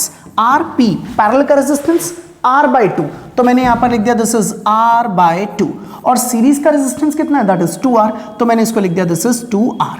अब एक काम करते हैं, इसके नीचे 1 लगा देते हैं और इसे ऐसे लिख देते हैं R/2 इंटू में 2R/1 को पलट के लिख दिया 1/2R। R से R क्या हो गया कैंसिल, तो मेरे पास आ गया PS अपॉन में PP, इसका आंसर हो गया 2 इंटू 2 4, दिस इज 1/4। हमसे रेशियो पूछा था तो सीरीज वाली पावर और पैरेलल वाली पावर इनका रेशियो आ गया 1:4, तो this is the final result. आप देखोगे तो पता लगेगा कि हमें वोल्टेज की भी जरूरत नहीं पड़ी, रेजिस्टेंस की भी जरूरत नहीं पड़ी, बिना इनके ही कैलकुलेशन हो गई। हाँ, अगर जरूरत पड़ती है तो मैं रेजिस्टेंस की वैल्यू 15 रख देता, वोल्टेज की जगह वोल्टेज की वैल्यू भी रख देता आराम से। अब आइए नेक्स्ट क्वेश्चन पर, क्वेश्चन नंबर 14। क्या लिखा है देखिए, N electric lamp of resistance 20 ओम। हमारे पास एक इलेक्ट्रिक लैंप है जिसका रेजिस्टेंस कितना है 20 ओम, एंड एक कंडक्टर ऑफ रेजिस्टेंस 4 ओम। ये रहा कोने में लिखा हुआ है, एक कंडक्टर है जिसका रेजिस्टेंस कितना है 4 ओम दे रखा है, एक लैंप और एक conductor connected to a 6 volt battery as shown in the circuit. As shown in the circuit, ये रहा सर्किट। तो भाई सर्किट में एक रेजिस्टेंस ये रहा, यहां पर 4 ओम, और यहां पर एक लैंप है जो कि रेजिस्टेंस दे रखा है उसका 20 ओम, एक बैटरी कनेक्टेड है जो कितने वोल्ट की है 6 वोल्ट की, यहां पर लगा हुआ है एक एमीटर, और ये रही आपके पास एक की जिसके अंदर प्लग डाल रखा है। अब हमें क्या क्या पूछा गया है एक एक करके सभी सवालों का जवाब देना स्टार्ट करते हैं। पहला सवाल, the total resistance of the circuit. भाई ये तो बहुत आसान है, सबसे पहला नंबर ए, टोटल रेजिस्टेंस निकालना है R। आप जानते हैं दोनों सीरीज में, तो आप इसे लिखेंगे 4 + 20, तो आपका पहले सवाल का जवाब आ गया दैट इज 24 ओम। तो ये रहा आपके पास पहला सवाल। दूसरा बी पार्ट, फर्स्ट हो गया कंप्लीट। बी, the current through the circuit. अच्छा, सर्किट में करंट कितना फ्लो करेगा, रेजिस्टेंस पता है, वोल्टेज पता है, करंट निकाल दीजिए। सबको पता है I = V अपॉन में R, तो आपका जो वोल्टेज है वो कितना है 6 वोल्ट, तो ये रहा 6, और रेजिस्टेंस कितना 24, इसको इससे कट किया तो ये क्या हो गया 1/4, और 1/4 का मतलब हो गया 0.25, और करंट है इसलिए इसकी यूनिट होगी एम्पियर। तो दूसरा सवाल भी खत्म हो गया, करंट पता लग गया 0.25 एम्पियर। अब ये बी पार्ट भी खत्म। अब अगले पर आते हैं, सी पार्ट में इन्होंने क्या पूछा हुआ है। सी में पूछा था potential difference across the number 1 electrical lamp and conductor. आपको दोनों के पोटेंशियल डिफरेंस को बताना है। तो यहां पर इसके सी के अंदर 2 पार्ट आते हैं। पार्ट नंबर 1, सबसे पहले पूछा इलेक्ट्रिक लैंप, लैंप ये रहा। भाई इसको कितना पोटेंशियल मिला उसकी बात कर रहे हैं, तो चलिए लैंप के लिए एक काम करते हैं, VL लिख देते हैं, L फॉर लैंप। तो यहां पर लिख दिया VL। अगर आपको लैंप का पोटेंशियल निकालना है तो current flowing through the lamp into में रेजिस्टेंस ऑफ द लैंप, यही तो लिखना पड़ेगा। तो अगर मैं बोलूं कितना करंट फ्लो कर रहा है लैंप से, तो ये रहा 0.25, तो मैंने लिख दिया 0.25, और इसका रेजिस्टेंस कितना है, दैट इज 20, यहां पे 20 है। पॉइंट हटाइए, नीचे डबल जीरो लगा दीजिए, 20 से 100 को कट करेंगे तो 5, और 5 से 25 को कट करेंगे तो भी 5, आपका आंसर आ जाएगा 5 एंड दिस इज वोल्ट। फिर बोला इस कंडक्टर से कितना वोल्टेज मिलेगा इसको, तो VC लिख देते हैं कंडक्टर के लिए, ये हो जाएगा I इंटू में RC, इसमें भी करंट कितना है 0.25, और इसका जो रेजिस्टेंस है दैट इज 4 ओम, और 0.25 इंटू 4 ये मिलके क्या बन जाता है 1, तो इसके पास जो वोल्टेज होगा वो 1 वोल्ट। अब देख लो भाई, इसको मिला 5 वोल्ट, इसको मिला 1 वोल्ट, 5 और 1 6 वोल्ट। देख लो 6 वोल्ट की बैटरी है, उसमें से 1 वोल्ट कंडक्टर ले रहा है और 5 वोल्ट कौन ले रहा है, एक लैंप। अब इसके C पार्ट के बाद अब आता है आपके पास इसका D पार्ट।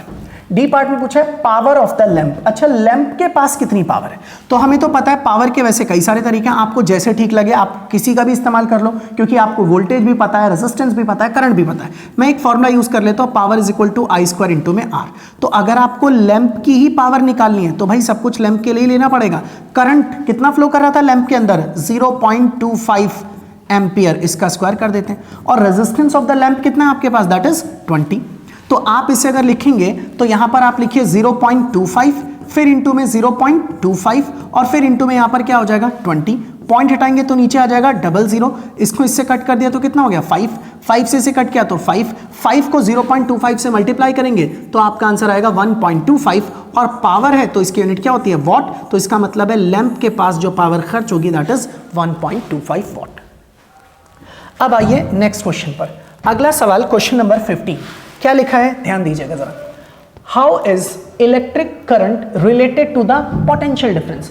आपको ये बताने कि जो इलेक्ट्रिक करंट है वो पोटेंशियल डिफरेंस से कैसे रिलेटेड होता है across the terminals of a conductor. ये बड़ी बेसिक सी बात है भाई। आप सबको पता है कि मान लीजिए आपके पास इस तरीके का कोई भी एक कंडक्टर, ये रहा एक कंडक्टर, और आपने इस कंडक्टर के अंदर एक बैटरी को या एक सेल को लाकर के इस तरीके से जोड़ दिया, और यहां पर इसका वोल्टेज V है, मान लो इसका रेजिस्टेंस कितना है R, आपका ये पॉजिटिव टर्मिनल, ये नेगेटिव, और इसमें से क्या फ्लो करेगा करंट, मान लीजिए करंट कितना है I। आप जितना वोल्टेज बढ़ाएंगे उसके हिसाब से करंट भी बढ़ता जाएगा। अब ये कह रहे कि करंट और वोल्टेज कैसे रिलेटेड है, ये हमारा पहला सवाल था। तो मैं फर्स्ट क्वेश्चन का आंसर दे रहा हूं भाई। हम जानते हैं according to Ohm's law V is equal to में IR, तो ये रहा आपका रिलेशन। दूसरा सवाल, draw a labelled circuit diagram to verify this relationship. अच्छा, इस रिलेशनशिप को वेरीफाई करने के लिए आपको एक सर्किट डायग्राम बनाना है। चलो बनाते सर्किट डायग्राम। इसका सेकंड वाला सवाल ध्यान से देखना भाई सब लोग। मान लीजिए मैंने यहां पर ना इस तरीके से एक कंडक्टर ले लिया जिसका अपना कुछ रेजिस्टेंस होगा, सपोज कर लीजिए इसका रेजिस्टेंस कितना है R। अब मुझे इसके अंदर करंट फ्लो करवाना है तो मुझे इसके अंदर एक सेल या फिर एक बैटरी को जोड़ना पड़ेगा। मान लीजिए ये रही मेरे पास एक बैटरी जो मैंने इसके साथ कनेक्ट कर दी, कितने वोल्टेज की है V वोल्ट की। अब मैं सर्किट को कंप्लीट कर देता हूं, इससे ही मेरा काम हो जाएगा, लेकिन क्योंकि मुझे इसके अंदर स्टडी करना है, यहां लिखा हुआ है draw a labelled diagram to verify this relationship. इस रिलेशनशिप को वेरीफाई करने के लिए आपको यह नापना पड़ेगा कि कितना वोल्टेज अप्लाई कर रहे हैं, यह भी नापना पड़ेगा कि करंट कितना है। तो इसका मतलब आपको वोल्टेज और करंट दोनों ही मेजर करने हैं, इसलिए आपको थोड़ा सा ध्यान देना पड़ेगा। तो मुझे ना करंट को मेजर करने के लिए एक डिवाइस यहां पे लगानी पड़ेगी, और वो सब जानते हैं दैट इज एमीटर। तो वो लगाना पड़ा ताकि वो क्या नापे, करंट को। और अब सर्किट कंप्लीट हो गया।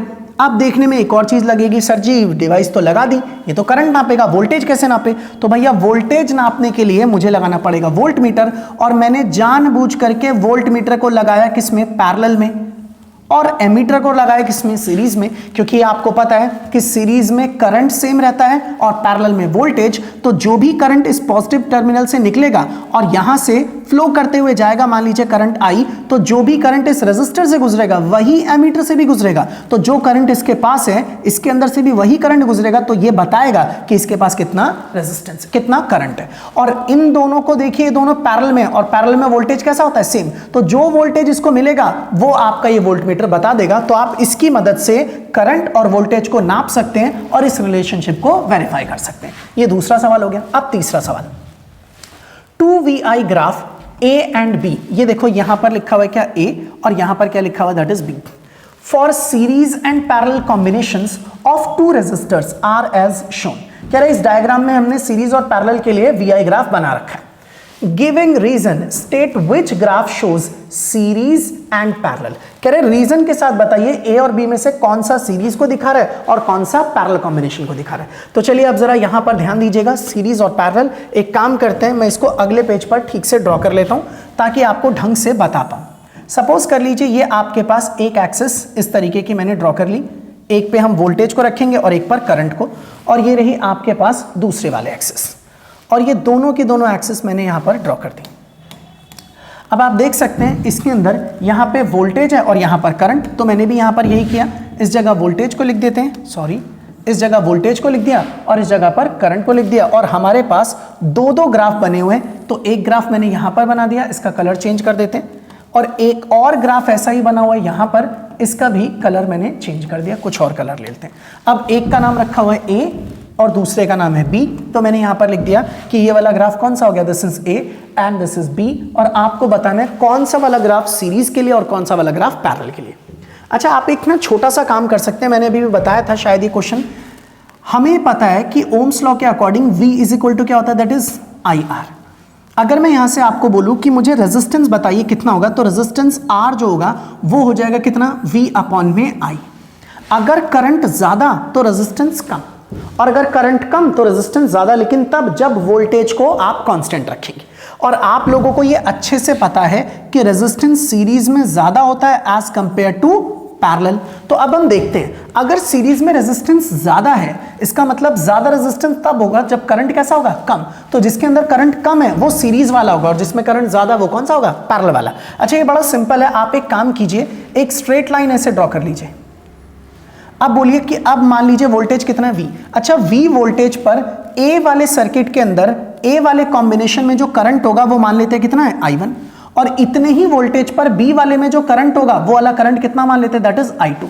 अब मैं बोलूं दोनों को देख करके बताना, V वोल्टेज में A वाले सर्किट के अंदर करंट कम है। अच्छा, करंट कम है तो रेजिस्टेंस ज्यादा है, और ज्यादा रेजिस्टेंस किसका होता है, सीरीज का। तो इसका मतलब पक्का ये वाला क्या होना चाहिए, सीरीज, और ये वाला क्या होना चाहिए, पैरेलल।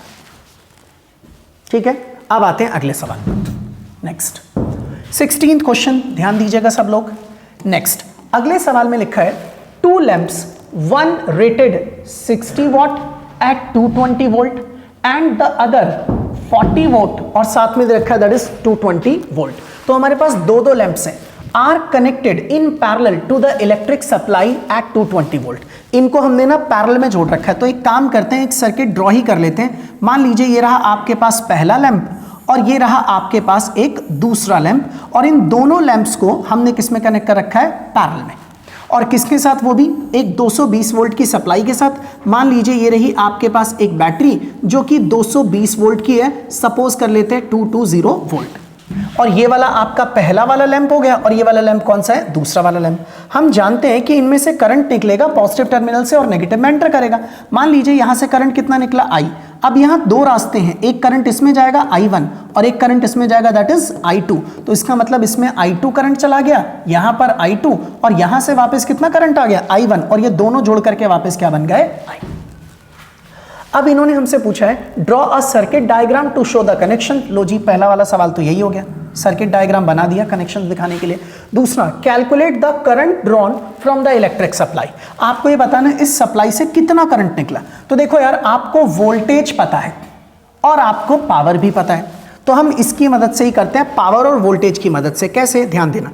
सबसे पहले पहले वाले लैंप की जो पावर है वो कितनी है, दैट इज 60 वॉट, और दूसरे वाले जो लैंप की बात कर रहे हैं उसकी जो पावर दे रखी है दैट इज इक्वल टू में 40 वॉट, और जो वोल्टेज अप्लाई किया गया है दैट इज 220, यानी कि 220 वोल्ट इसके ऊपर हमने अप्लाई किया है।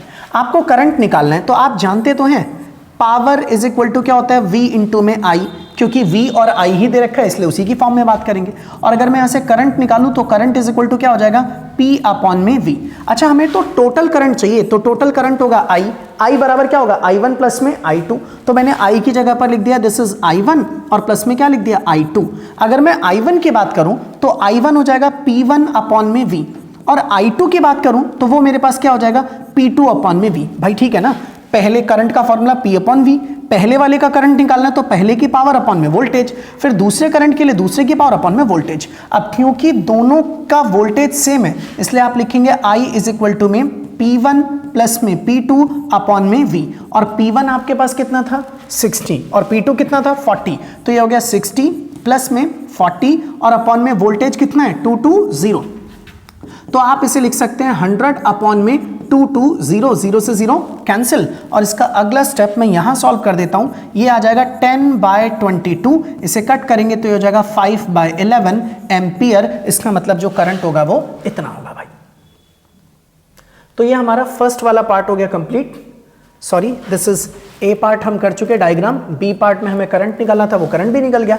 अब आता है C part, calculate the total energy consumed by the two lamps together when they operate for 1 hour. कह रहा अगर इन दोनों लैंप को आप 1 घंटे तक इस्तेमाल करो तब जो ये दोनों मिलकर के एनर्जी खर्च करेंगे वो कितनी होगी, चलिए अब हम वो निकालते हैं। तो मैं एक काम करता हूं, सी पार्ट में करने जा रहा हूं कैलकुलेशन, एनर्जी को ई से दिखा देते हैं। अच्छा, एनर्जी का फॉर्मूला मैंने बताया था आपको, पावर इनटू में टाइम। अच्छा, कितने लैंप है, दो लैंप है, तो इसका मतलब है मान लो पहले लैंप की पावर P1 और वो कितनी देर के लिए चला, T टाइम के लिए। ऐसे ही दूसरे लैंप की पावर P2, वो भी कितनी देर के लिए चला, T टाइम के लिए। ये पहले लैंप ने जो एनर्जी खर्च की, ये दूसरे ने जो खर्च की, और टोटल चाहिए तो दोनों को जोड़ना पड़ेगा। तो मैंने एक काम किया, इसको लिख दिया P1 प्लस में P2 और दोनों में से T को ले लिया कॉमन। अब मैं अगर P1 और P2 की वैल्यू रखूं तो आप यहां देख सकते हैं P1 कितना था 60 और P2 कितना है 40, और टाइम कितना दे रखा है 1 आवर, ये लिखा हुआ 1 आवर, 1 घंटा। तो इसका मतलब है P1 की वैल्यू हो गई 60, P2 की वैल्यू हो गई आपके लिए 40, और टाइम कितना है 1 आवर। अच्छा, इसके साथ मैं वॉट भी लगा देता हूं, ये रहा वॉट, और इनटू में टाइम जो है वो कितना है, दैट इज 1 आवर।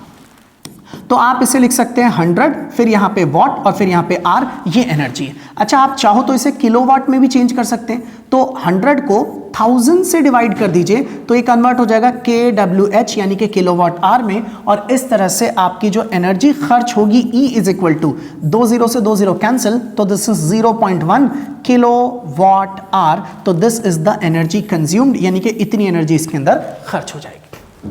अब आइए नेक्स्ट क्वेश्चन पर। अब हम आ गए क्वेश्चन नंबर 17 पर, ध्यान दीजिएगा सब लोग, this is your question number 17। अगला क्वेश्चन, सवाल में लिखा है find the current drawn from the battery by the network of 4 resistors shown in figure. कह रहे हैं यहाँ पे 4 रेजिस्टर्स लगे हैं, आपको बस ये बताना है कि ये पूरे का पूरा जो नेटवर्क है रेजिस्टर्स का वो इस बैटरी से कितना वोल्टेज खर्च करेगा। हालांकि यहाँ पर जो आपको वोल्टेज दे रखा है वो कितना लिखा हुआ है, दैट इज 3 वोल्ट, और ये सारे रेजिस्टेंस 10 ओम के हैं, और यहाँ पर एक की लगी हुई है। आपको करंट निकालना है, लेकिन आप जानते हैं भाई करंट तब निकल पाएगा जब आप क्या निकाल पाएंगे, रेजिस्टेंस। तो चलिए पहले हम रेजिस्टेंस निकालना स्टार्ट करते हैं। तो सुनिए ध्यान से, रेजिस्टेंस कैसे निकलेगा, यहां से शुरुआत करते हैं सॉल्यूशन की। अच्छा, रेजिस्टेंस तब निकाल पाओगे जब आपको पता होगा कौन सीरीज है और कौन पैरेलल। मैं एक सिंपल तरीका बताता हूं जिससे आप पता कर सकते हैं कि कौन सा सीरीज है और कौन सा पैरेलल। जब कभी भी करंट सेम जाएगा तब सीरीज होगा, और करंट अगर बटेगा तो वो क्या होगा, पैरेलल। देखिए, मान लीजिए ये बैटरी का पॉजिटिव टर्मिनल और ये नेगेटिव टर्मिनल। सपोज कर लो यहां से जो करंट चला वो कितना था, दैट इज I। ये करंट चलता चलता यहां तक पहुंच गया, यहां पहुंचते ही 2 रास्ते नजर आए, एक रास्ता ऊपर की ओर और एक रास्ता नीचे की ओर। मतलब आपका ये करंट बट गया 2 रास्तों में, मतलब ये ऊपर वाला रास्ता और नीचे वाला रास्ता आपस में पैरेलल में। अब जो भी करंट, मान लो इसमें से इसमें करंट गया I1, ये करंट I1 इसमें भी जाएगा, यही करंट I1 इसमें भी जाएगा, और यही करंट I1 इसमें भी जाएगा। इस तीनों के अंदर करंट सेम है, तो ये 10 ओम, ये 10 ओम, ये 10 ओम, तीनों के तीनों किसमें हो गए, सीरीज में।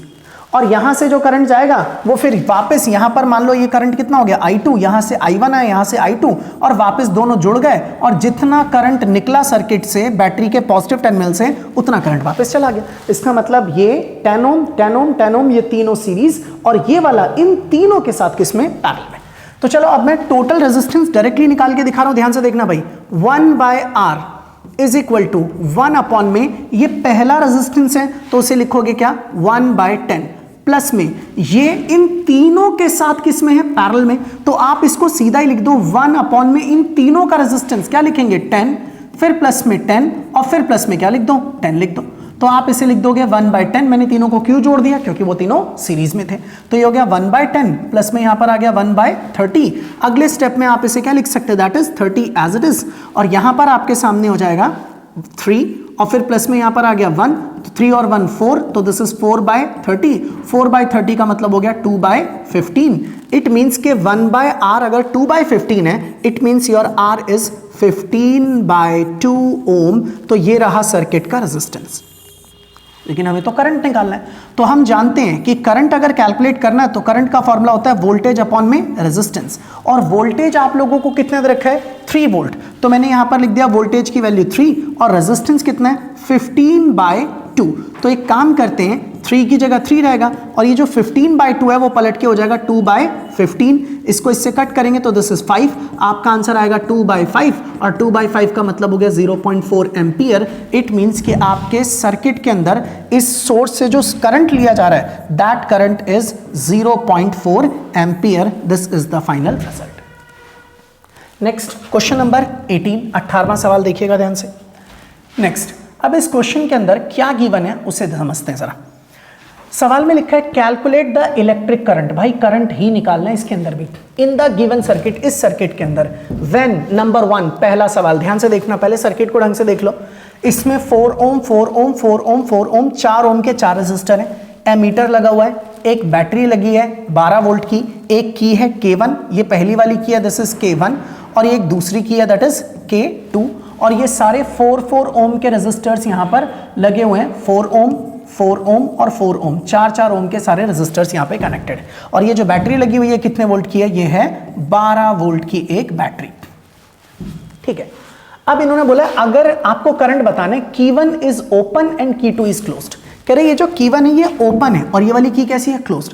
भाई एक बात बताओ, अगर ये वाली की ओपन है तो बैटरी जो है वो सर्किट के अंदर करंट फ्लो कराएगी नहीं, क्योंकि आपकी ये की ओपन है, यहीं से तो करंट निकल के जाएगा। जब तक ये की ओपन रहेगी सर्किट में करंट जाएगा ही नहीं। इन्होंने बोला है Q1 is open and Q2 is closed. ये क्लोज रहे कोई फर्क नहीं पड़ता। अगर आपका की K1 ओपन है तो आपके सर्किट में जो करंट होगा वो कितना होगा? 0। इसे कैलकुलेट नहीं करना है, डायरेक्टली रिजल्ट लिखेंगे। दूसरा, both the keys are closed. अच्छा कह रहे अगर मैं इसको भी क्लोज कर दूं और इसे भी क्लोज कर दूं, दोनों को, अगर दोनों को क्लोज कर दोगे तो सर्किट कंप्लीट हो गया। अब सर्किट कंप्लीट हो गया तो फिर ठीक है, फिर आपको कैलकुलेशन करनी पड़ेगी। अब देखते हैं जरा क्या होगा। दोनों को अगर क्लोज कर दिया, अब करंट पूछ रहे हैं, तो भैया आपको पूरे सर्किट के करंट को निकालने के लिए पूरा वोल्टेज और पूरा रेजिस्टेंस चाहिए। वोल्टेज 12 वोल्ट और क्या नहीं पता? रेजिस्टेंस। तो पहले रेजिस्टेंस निकालते हैं। अच्छा रेजिस्टेंस निकालना है तो आप इसको लिख दीजिए 1/R इक्वल टू, सुनो, यहां से जो भी करंट आएगा वो यहां तक चलते चलते जाएगा, और जब करंट यहां पर आएगा तो उसको दो रास्ते दिखेंगे, कुछ करंट ऊपर कुछ करंट नीचे। मतलब ये ऊपर वाला और नीचे वाला रेजिस्टर ये दोनों किसमें है? पैरेलल में। जो करंट इसमें से गुजरेगा वही करंट इसमें से भी गुजरेगा। तो ये सेम करंट जा रहा है इन दोनों में, तो ये दोनों सीरीज में। इसमें भी सेम करंट जाएगा तो ये भी किसमें होंगे? सीरीज में। ये की ओपन है, क्लोज्ड है, तो इसमें भी सेम ही करंट जाएगा। तो इसका मतलब 4 और 4 ये दोनों सीरीज में, ये दोनों सीरीज में, और फिर ये दोनों किसमें? पैरेलल में। तो एक काम करते हैं, फॉर्मूला होगा 1/R1, इसका रेजिस्टेंस 4 + 4, तो इसको लिख देते हैं क्या? 4 + में 4। फिर प्लस में आ जाएगा 1/R2, फिर से आ जाएगा 4 + में 4, तो ये हो जाएगा 1/8, फिर प्लस में 1/8, फिर आ जाएगा 2/8, और फिर ये हो जाएगा 1/4। और अगर 1/R 1/4 के बराबर है तो आपका R जो होगा वो किसके बराबर होगा? 4 ओम के बराबर। तो ये लो जी इफेक्टिव रेजिस्टेंस आ गया इसका। और अगर इफेक्टिव रेजिस्टेंस आ गया तो हमें तो करंट निकालना है। करंट का फॉर्मूला क्या है? वोल्टेज अपॉन में रेजिस्टेंस। और वोल्टेज आपके पास कितना है? 12 वोल्ट, ये रहा 12 वोल्ट। और रेजिस्टेंस आपके पास कितना है? दैट इज 4, तो ये रहा 4। और इसको इससे कट करेंगे तो आपका आंसर कितना आ जाएगा? That is 3 ampere. तो हमारे दूसरे सवाल का जवाब आ गया 3 एम्पियर का करंट फ्लो करेगा हमारे सर्किट में। This is your question number 2। अब तीसरे को, K1 is closed end K2 is open. कह रहा अब की बार K1 को हमने क्लोज कर दिया और ये जो K2 है ना इसको हमने कर दिया ओपन, मतलब इसके अंदर कोई की नहीं डाल रखी। इसका मतलब भाई जो करंट है वो यहां से यूं निकल के जाएगा, ऊपर जाएगा, यहां तक जाएगा। अब यहां से अगर करंट आगे बढ़ेगा तो यहां पर तो रास्ता ही नहीं है करंट के जाने के लिए, मतलब अब इसके अंदर करंट फ्लो नहीं करेगा। जो भी करंट है सारा का सारा सिर्फ किसमें से चला जाएगा? इसके अंदर से। और अगर सारा ही करंट सिर्फ इसमें से जाएगा तो इसका मतलब ये रेजिस्टर अब खाली देखने के लिए रह गए, इनका कोई यूज नहीं है। अब सिर्फ आप इन्हीं दोनों की बात करोगे क्योंकि इसके अंदर से करंट जाएगा ही नहीं। अब हम तीसरे वाले केस के लिए अगर करना स्टार्ट करें तो मैं इस चीज को यहीं पे सॉल्व करता हूं, थर्ड वाले को। तो अब तीसरे वाले केस के लिए यहां कैलकुलेशन करते हैं। अब थर्ड केस के लिए नया रेजिस्टेंस निकालिए, फिर से रेजिस्टेंस निकालोगे तो ये दोनों ही लगे हुए हैं, तो इनका रेजिस्टेंस क्या होगा 4 + 4, क्योंकि दोनों सीरीज में, तो ये कितना हो गया 8 ओम। और अब अगर मुझे निकालना है करंट, तो करंट बराबर में क्या होता है वोल्टेज अपॉन में रेजिस्टेंस। वोल्टेज आपके पास कितना है 12 वोल्ट, और रेजिस्टेंस कितना है 8। इसे आप कट करेंगे तो 3/2, 4 3 = 12 और 4 2 = 8, और 3/2 कितना हो गया 1.5 एम्पियर। इसका मतलब अब आपके सर्किट के अंदर जो करंट होगा दैट इज 1.5 एम्पियर। तो this is the final result. तो ये देखिए जी, आपके पास फर्स्ट, सेकंड और थर्ड तीनों ही केसेस थे, हमने तीनों को कंप्लीट कर लिया। अब आते हैं नेक्स्ट क्वेश्चन पर, क्वेश्चन नंबर 19वां सवाल। ये भी ध्यान से देखना भाई सब लोग। In the given circuit calculate, इस सर्किट में आपको कैलकुलेट करना है पहला net resistance of the circuit. चलो पहले ना इसका नेट रेजिस्टेंस निकालते हैं। कैसे निकालोगे देखना जरा। ये आपके पास बैटरी लगी हुई है और वो भी कितने वोल्ट की है 6 वोल्ट की। यहां पर आपके पास एक की लगी है, की कौन सी है K1। ये बैटरी का पॉजिटिव टर्मिनल, ये नेगेटिव टर्मिनल। यहां पर लगा हुआ है एक एमीटर, और ये रहा पहला रेजिस्टेंस 3 ओम का, ये रहा दूसरा रेजिस्टेंस 2 ओम का, ये रहा एक और तीसरा रेजिस्टेंस, वो कितना है 5 ओम का। यहां पर लगा हुआ है एक वोल्ट मीटर जो वोल्टेज को नापेगा। आपको पहले नेट रेजिस्टेंस निकालना है, तो सॉल्यूशन स्टार्ट करते हैं। सबसे पहला वाला नंबर 1 नेट रेजिस्टेंस निकालना है। आप देख रहे हैं यहां से अगर करंट चलते हुए जाता है इस तरीके से, तो जैसे ही करंट यहां पहुंचेगा दो रास्तों में बटेगा, एक ऊपर और एक कहां जाएगा नीचे। मतलब ऊपर वाले रास्ते में अलग करंट, नीचे में अलग, बट गया करंट, तो ये दोनों किस में हो गए पैरेलल में। तो ये इस पूरे के साथ पैरेलल में, लेकिन जो भी करंट इसमें से गुजरेगा वही करंट इसमें से भी गुजरेगा। इसका मतलब ये दोनों किस में हो गए सीरीज में। तो अब आपको पूरे का कॉम्बिनेशन निकालना है, तो मैं लिख देता हूं 1/R इक्वल टू में 1/R1 पहला रेजिस्टेंस कितना 5 ओम, प्लस में 1/R2 इस पूरे का रेजिस्टेंस चाहिए, तो इस पूरे का रेजिस्टेंस लिखेंगे 3 प्लस में 2, तो आप इसे लिखोगे 1/5, फिर प्लस में आ जाएगा 1/5, ये रिजल्ट आ जाएगा 2/5। अगर 1/R 2/5 है तो R कितना हो जाएगा 5/2, और 5/2 का मतलब हो गया 2.5। तो पहले सवाल का जवाब आ गया कि हमारा जो रेजिस्टेंस होगा that is equal to 2.5। Next दूसरा वाला सवाल देखते हैं, फर्स्ट खत्म हो गया। Second volt meter reading when number A both the keys are open. भाई कह रहे हैं अगर ये वाली की K1 और ये जो दूसरी वाली की है K2, इन दोनों को ओपन कर दें तब वोल्ट मीटर इसकी रीडिंग क्या होगी। भाई जब आपने इस की को ओपन ही कर दिया तो अब सर्किट के अंदर करंट फ्लो करेगा ही नहीं, क्योंकि करंट तब फ्लो करता है जब सर्किट कैसा होता है क्लोज्ड। ये तो सर्किट ही ओपन है, और अगर सर्किट ओपन है तो अब मैं आपको दूसरा वाला सवाल करवा रहा हूं। तो सेकंड वाले क्वेश्चन के लिए कलर चेंज कर लेते हैं, यहां लिख देता हूं सेकंड वाला क्वेश्चन नंबर 2। इसका फर्स्ट पार्ट जो होगा, क्योंकि आपने सर्किट को ही ओपन कर रखा है तो वोल्ट मीटर की जो रीडिंग आएगी वो कितनी आएगी 0, क्योंकि इसके पास कोई वोल्टेज है ही नहीं, कोई करंट होगा ही नहीं। दूसरा यहां पर है both the keys are closed. अगर मैं दोनों कीज को क्लोज कर दूं तब इसको कितना वोल्टेज मिलेगा। तो यहां पर इसका बी पार्ट आप ध्यान से सुनना भाई सब लोग। आप देख रहे हैं कि ये जो आपका रेजिस्टर है और ये जो एक रेजिस्टर है, ये दोनों के दोनों आपस में पैरेलल में हैं, और इस बैटरी के साथ भी किसमें है पैरेलल में। मैं आपको ना 1 मिनट के लिए एक कहानी सुनाता हूं, ध्यान से सुनना सब लोग, बहुत ध्यान से देखना, इससे आपकी सारी प्रॉब्लम खत्म हो जाएगी। सपोज कर लीजिए यहां पर ना एक आदमी रहता है, ये उसका मकान है, उसका घर है, ये रहा एक आदमी का घर। इसे अपने घर में ना लाइट जलाने के लिए इलेक्ट्रिसिटी की ज़रूरत है, और ना कहीं पर गवर्नमेंट ने ना बिजली बनाने के प्लांट लगा रखे हैं। यहाँ पर ना सरकार ने 2 वायर्स निकाल करके छोड़ दी, एक पॉजिटिव टर्मिनल एक नेगेटिव टर्मिनल, और ये कहा कि भाई हम आपको 220 वोल्ट सप्लाई दे रहे हैं। इस आदमी ने क्या किया, एक वायर लेके आया अपने घर से, पॉजिटिव से जोड़ दी, और दूसरी वायर को लाया और किससे जोड़ दिया, मान लीजिए नेगेटिव के साथ ला करके इस तरीके से उसने जोड़ लिया। अब इसको कितना वोल्टेज मिलना शुरू हो गया 220 वोल्ट। इसका एक दोस्त था, उसका भी घर था वहीं पर, ये रहा।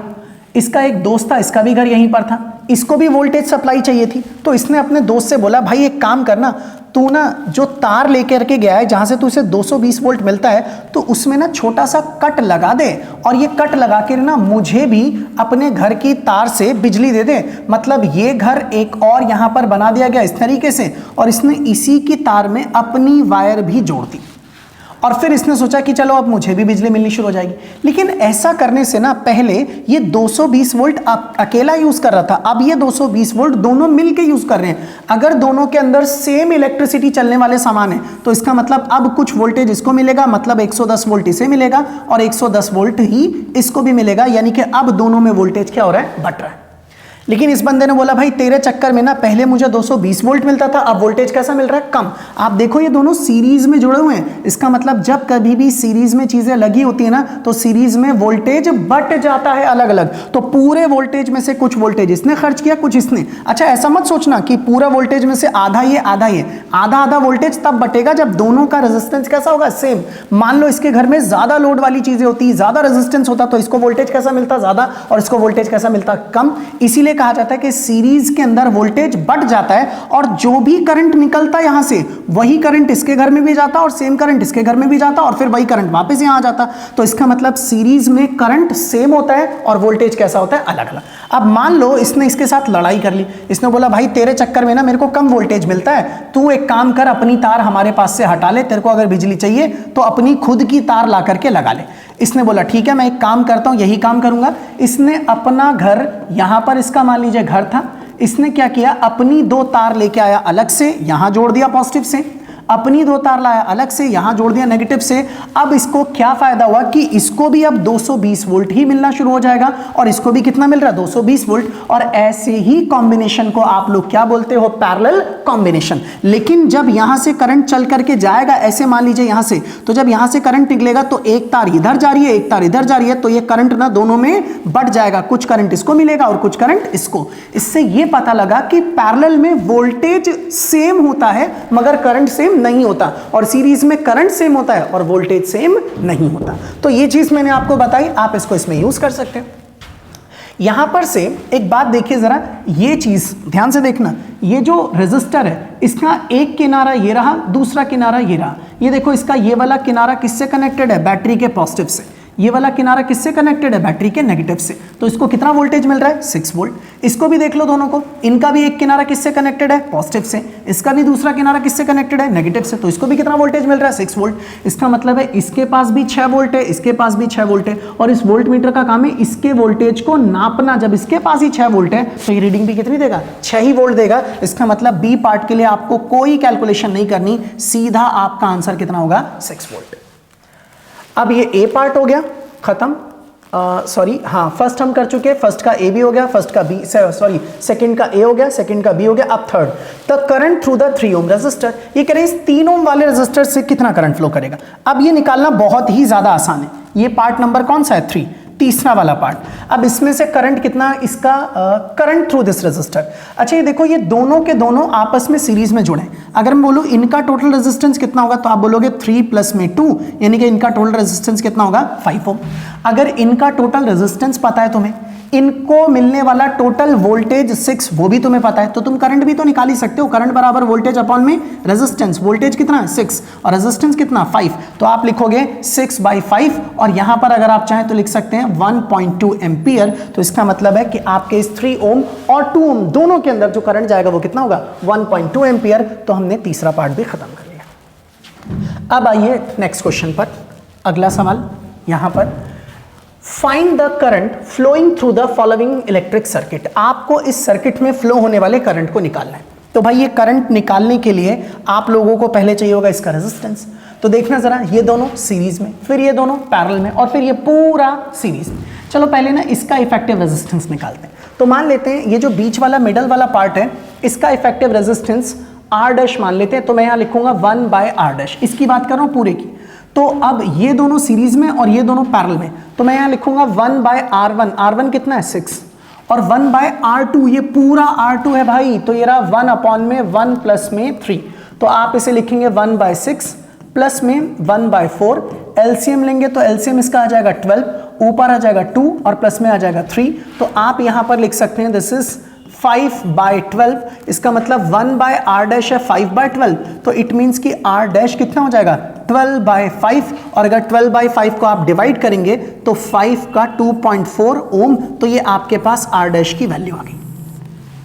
अब इसका पूरा रेजिस्टेंस पता लग गया हमें, तो ये पूरा रेजिस्टेंस चाहिए, तो ये पूरा कंप्लीट रेजिस्टेंस चाहिए इफेक्टिव, तो आप लिखेंगे R इज इक्वल टू में पहला रेजिस्टेंस कितना है 3.6 ओम का, प्लस दूसरा वाला रेजिस्टेंस हम निकाल चुके हैं वो कितना है दैट इज 2.4 ओम, और तीसरा वाला रेजिस्टेंस कितना है दैट इज 3 ओम। तो 2.4 और 3.6 ये दोनों मिल जाएंगे तो ये जाएगा 6 और 3 कितना हो गया 9, तो आपका इफेक्टिव रेजिस्टेंस पूरे सर्किट का कितना आ गया 9 ओम आ गया। अब 9 ओम रेजिस्टेंस आ गया, वोल्टेज आप लोगों को पता है कितना है 4.5, हमें क्या निकालना था करंट, तो आप यहां पर लिखेंगे जैसे कि हम जानते हैं करंट का फॉर्मूला है वोल्टेज अपॉन में रेजिस्टेंस, तो वोल्टेज हमारे पास कितना है 4.5, रेजिस्टेंस कितना है दैट इज 9, आप इसमें से पॉइंट हटाइए नीचे लगा दी 0, 45 का डबल कितना होता है 90, तो दिस इज 1/2 और 1/2 का मतलब हो गया 0.5, इसका मतलब आपका जो करंट है सर्किट के अंदर दैट इज 0.5 एम्पियर, तो this is the final current. तो भाई ये 20 क्वेश्चन थे सब्जेक्टिव। अब आता है आपके पास अगला सवाल जो कि एक केस बेस्ड क्वेश्चन है भाई, केस स्टडी बेस्ड क्वेश्चन। देखो अगर आपने ना ढंग से पढ़ रखा है, सही से थ्योरी आपकी क्लियर है, तो भाई आपको ना जरूरत भी नहीं पड़ेगी कि आप ये पैराग्राफ पढ़ो, आप बिना इसके भी इसका जवाब दे पाओगे, लेकिन तब जब आपने ढंग से पढ़ाई कर रखी है। फिर भी हम एक बार इस पैराग्राफ को पढ़ते हैं और इसके 5 क्वेश्चन से देखते हैं कि कितने सही आप बताते हो, कितने सही गलत जो भी है आप देखना। ईमानदारी से मैं ये पढ़ रहा हूं, आप लोग अपनी ईमानदारी से पहले अपना आंसर टिक कर लेना कि मेरे हिसाब से आंसर ए है या बी है सी, फिर मैं जब बताऊंगा तब आप अपने आप को चेक करना कि आपके कितने सही हुए और कितने गलत हुए। और अगर आप बताना चाहते हो तो मुझे कमेंट में बताना कि कितने सवाल आपके सही हुए इसके अंदर से जो केस स्टडी के टोटल 5 क्वेश्चन है। चलिए अब हम एक बार पैराग्राफ को पढ़ते हैं, क्या लिखा है ध्यान से देखिएगा। Read the following and answer any 4 questions. अच्छा वैसे 5 है, हम 5 की बात करेंगे, लेकिन कह रहे हैं कोई 4 करने हमें। पढ़ते हैं जरा क्या लिखा है। A battery is a source of electrical energy, पहला पार्ट खत्म। कह रहा भाई एक बैटरी जो है वो एक इलेक्ट्रिकल एनर्जी का सोर्स है, सही बात है, बैटरी से हम इलेक्ट्रिकल एनर्जी लेते हैं। The chemical reaction within the cell generates potential difference between its two terminal that sets the electron in motion to the flow of current through the resistor for the steady current। अच्छा ये तो बड़ा ही बहुत लंबी line हो गई, मैं एक सिंपल वे में तोड़ के एक बार बताता हूं। The chemical reaction within the cell, cell के अंदर जो केमिकल रिएक्शन होती है जनरेट्स द पोटेंशियल डिफरेंस, वही पोटेंशियल के डिफरेंस को जनरेट करती है, किसके बीच में, बिटवीन इट्स 2 टर्मिनल्स। भाई आपने देखा ना हम ऐसे ही तो खरीदते हैं सेल बाजार से, तो इसका एक टर्मिनल यहां पर होता है दूसरा यहां पर, तो इसमें से एक पॉजिटिव और एक क्या होता है नेगेटिव, इनके बीच में पोटेंशियल का डिफरेंस केमिकल रिएक्शन की वजह से होता है।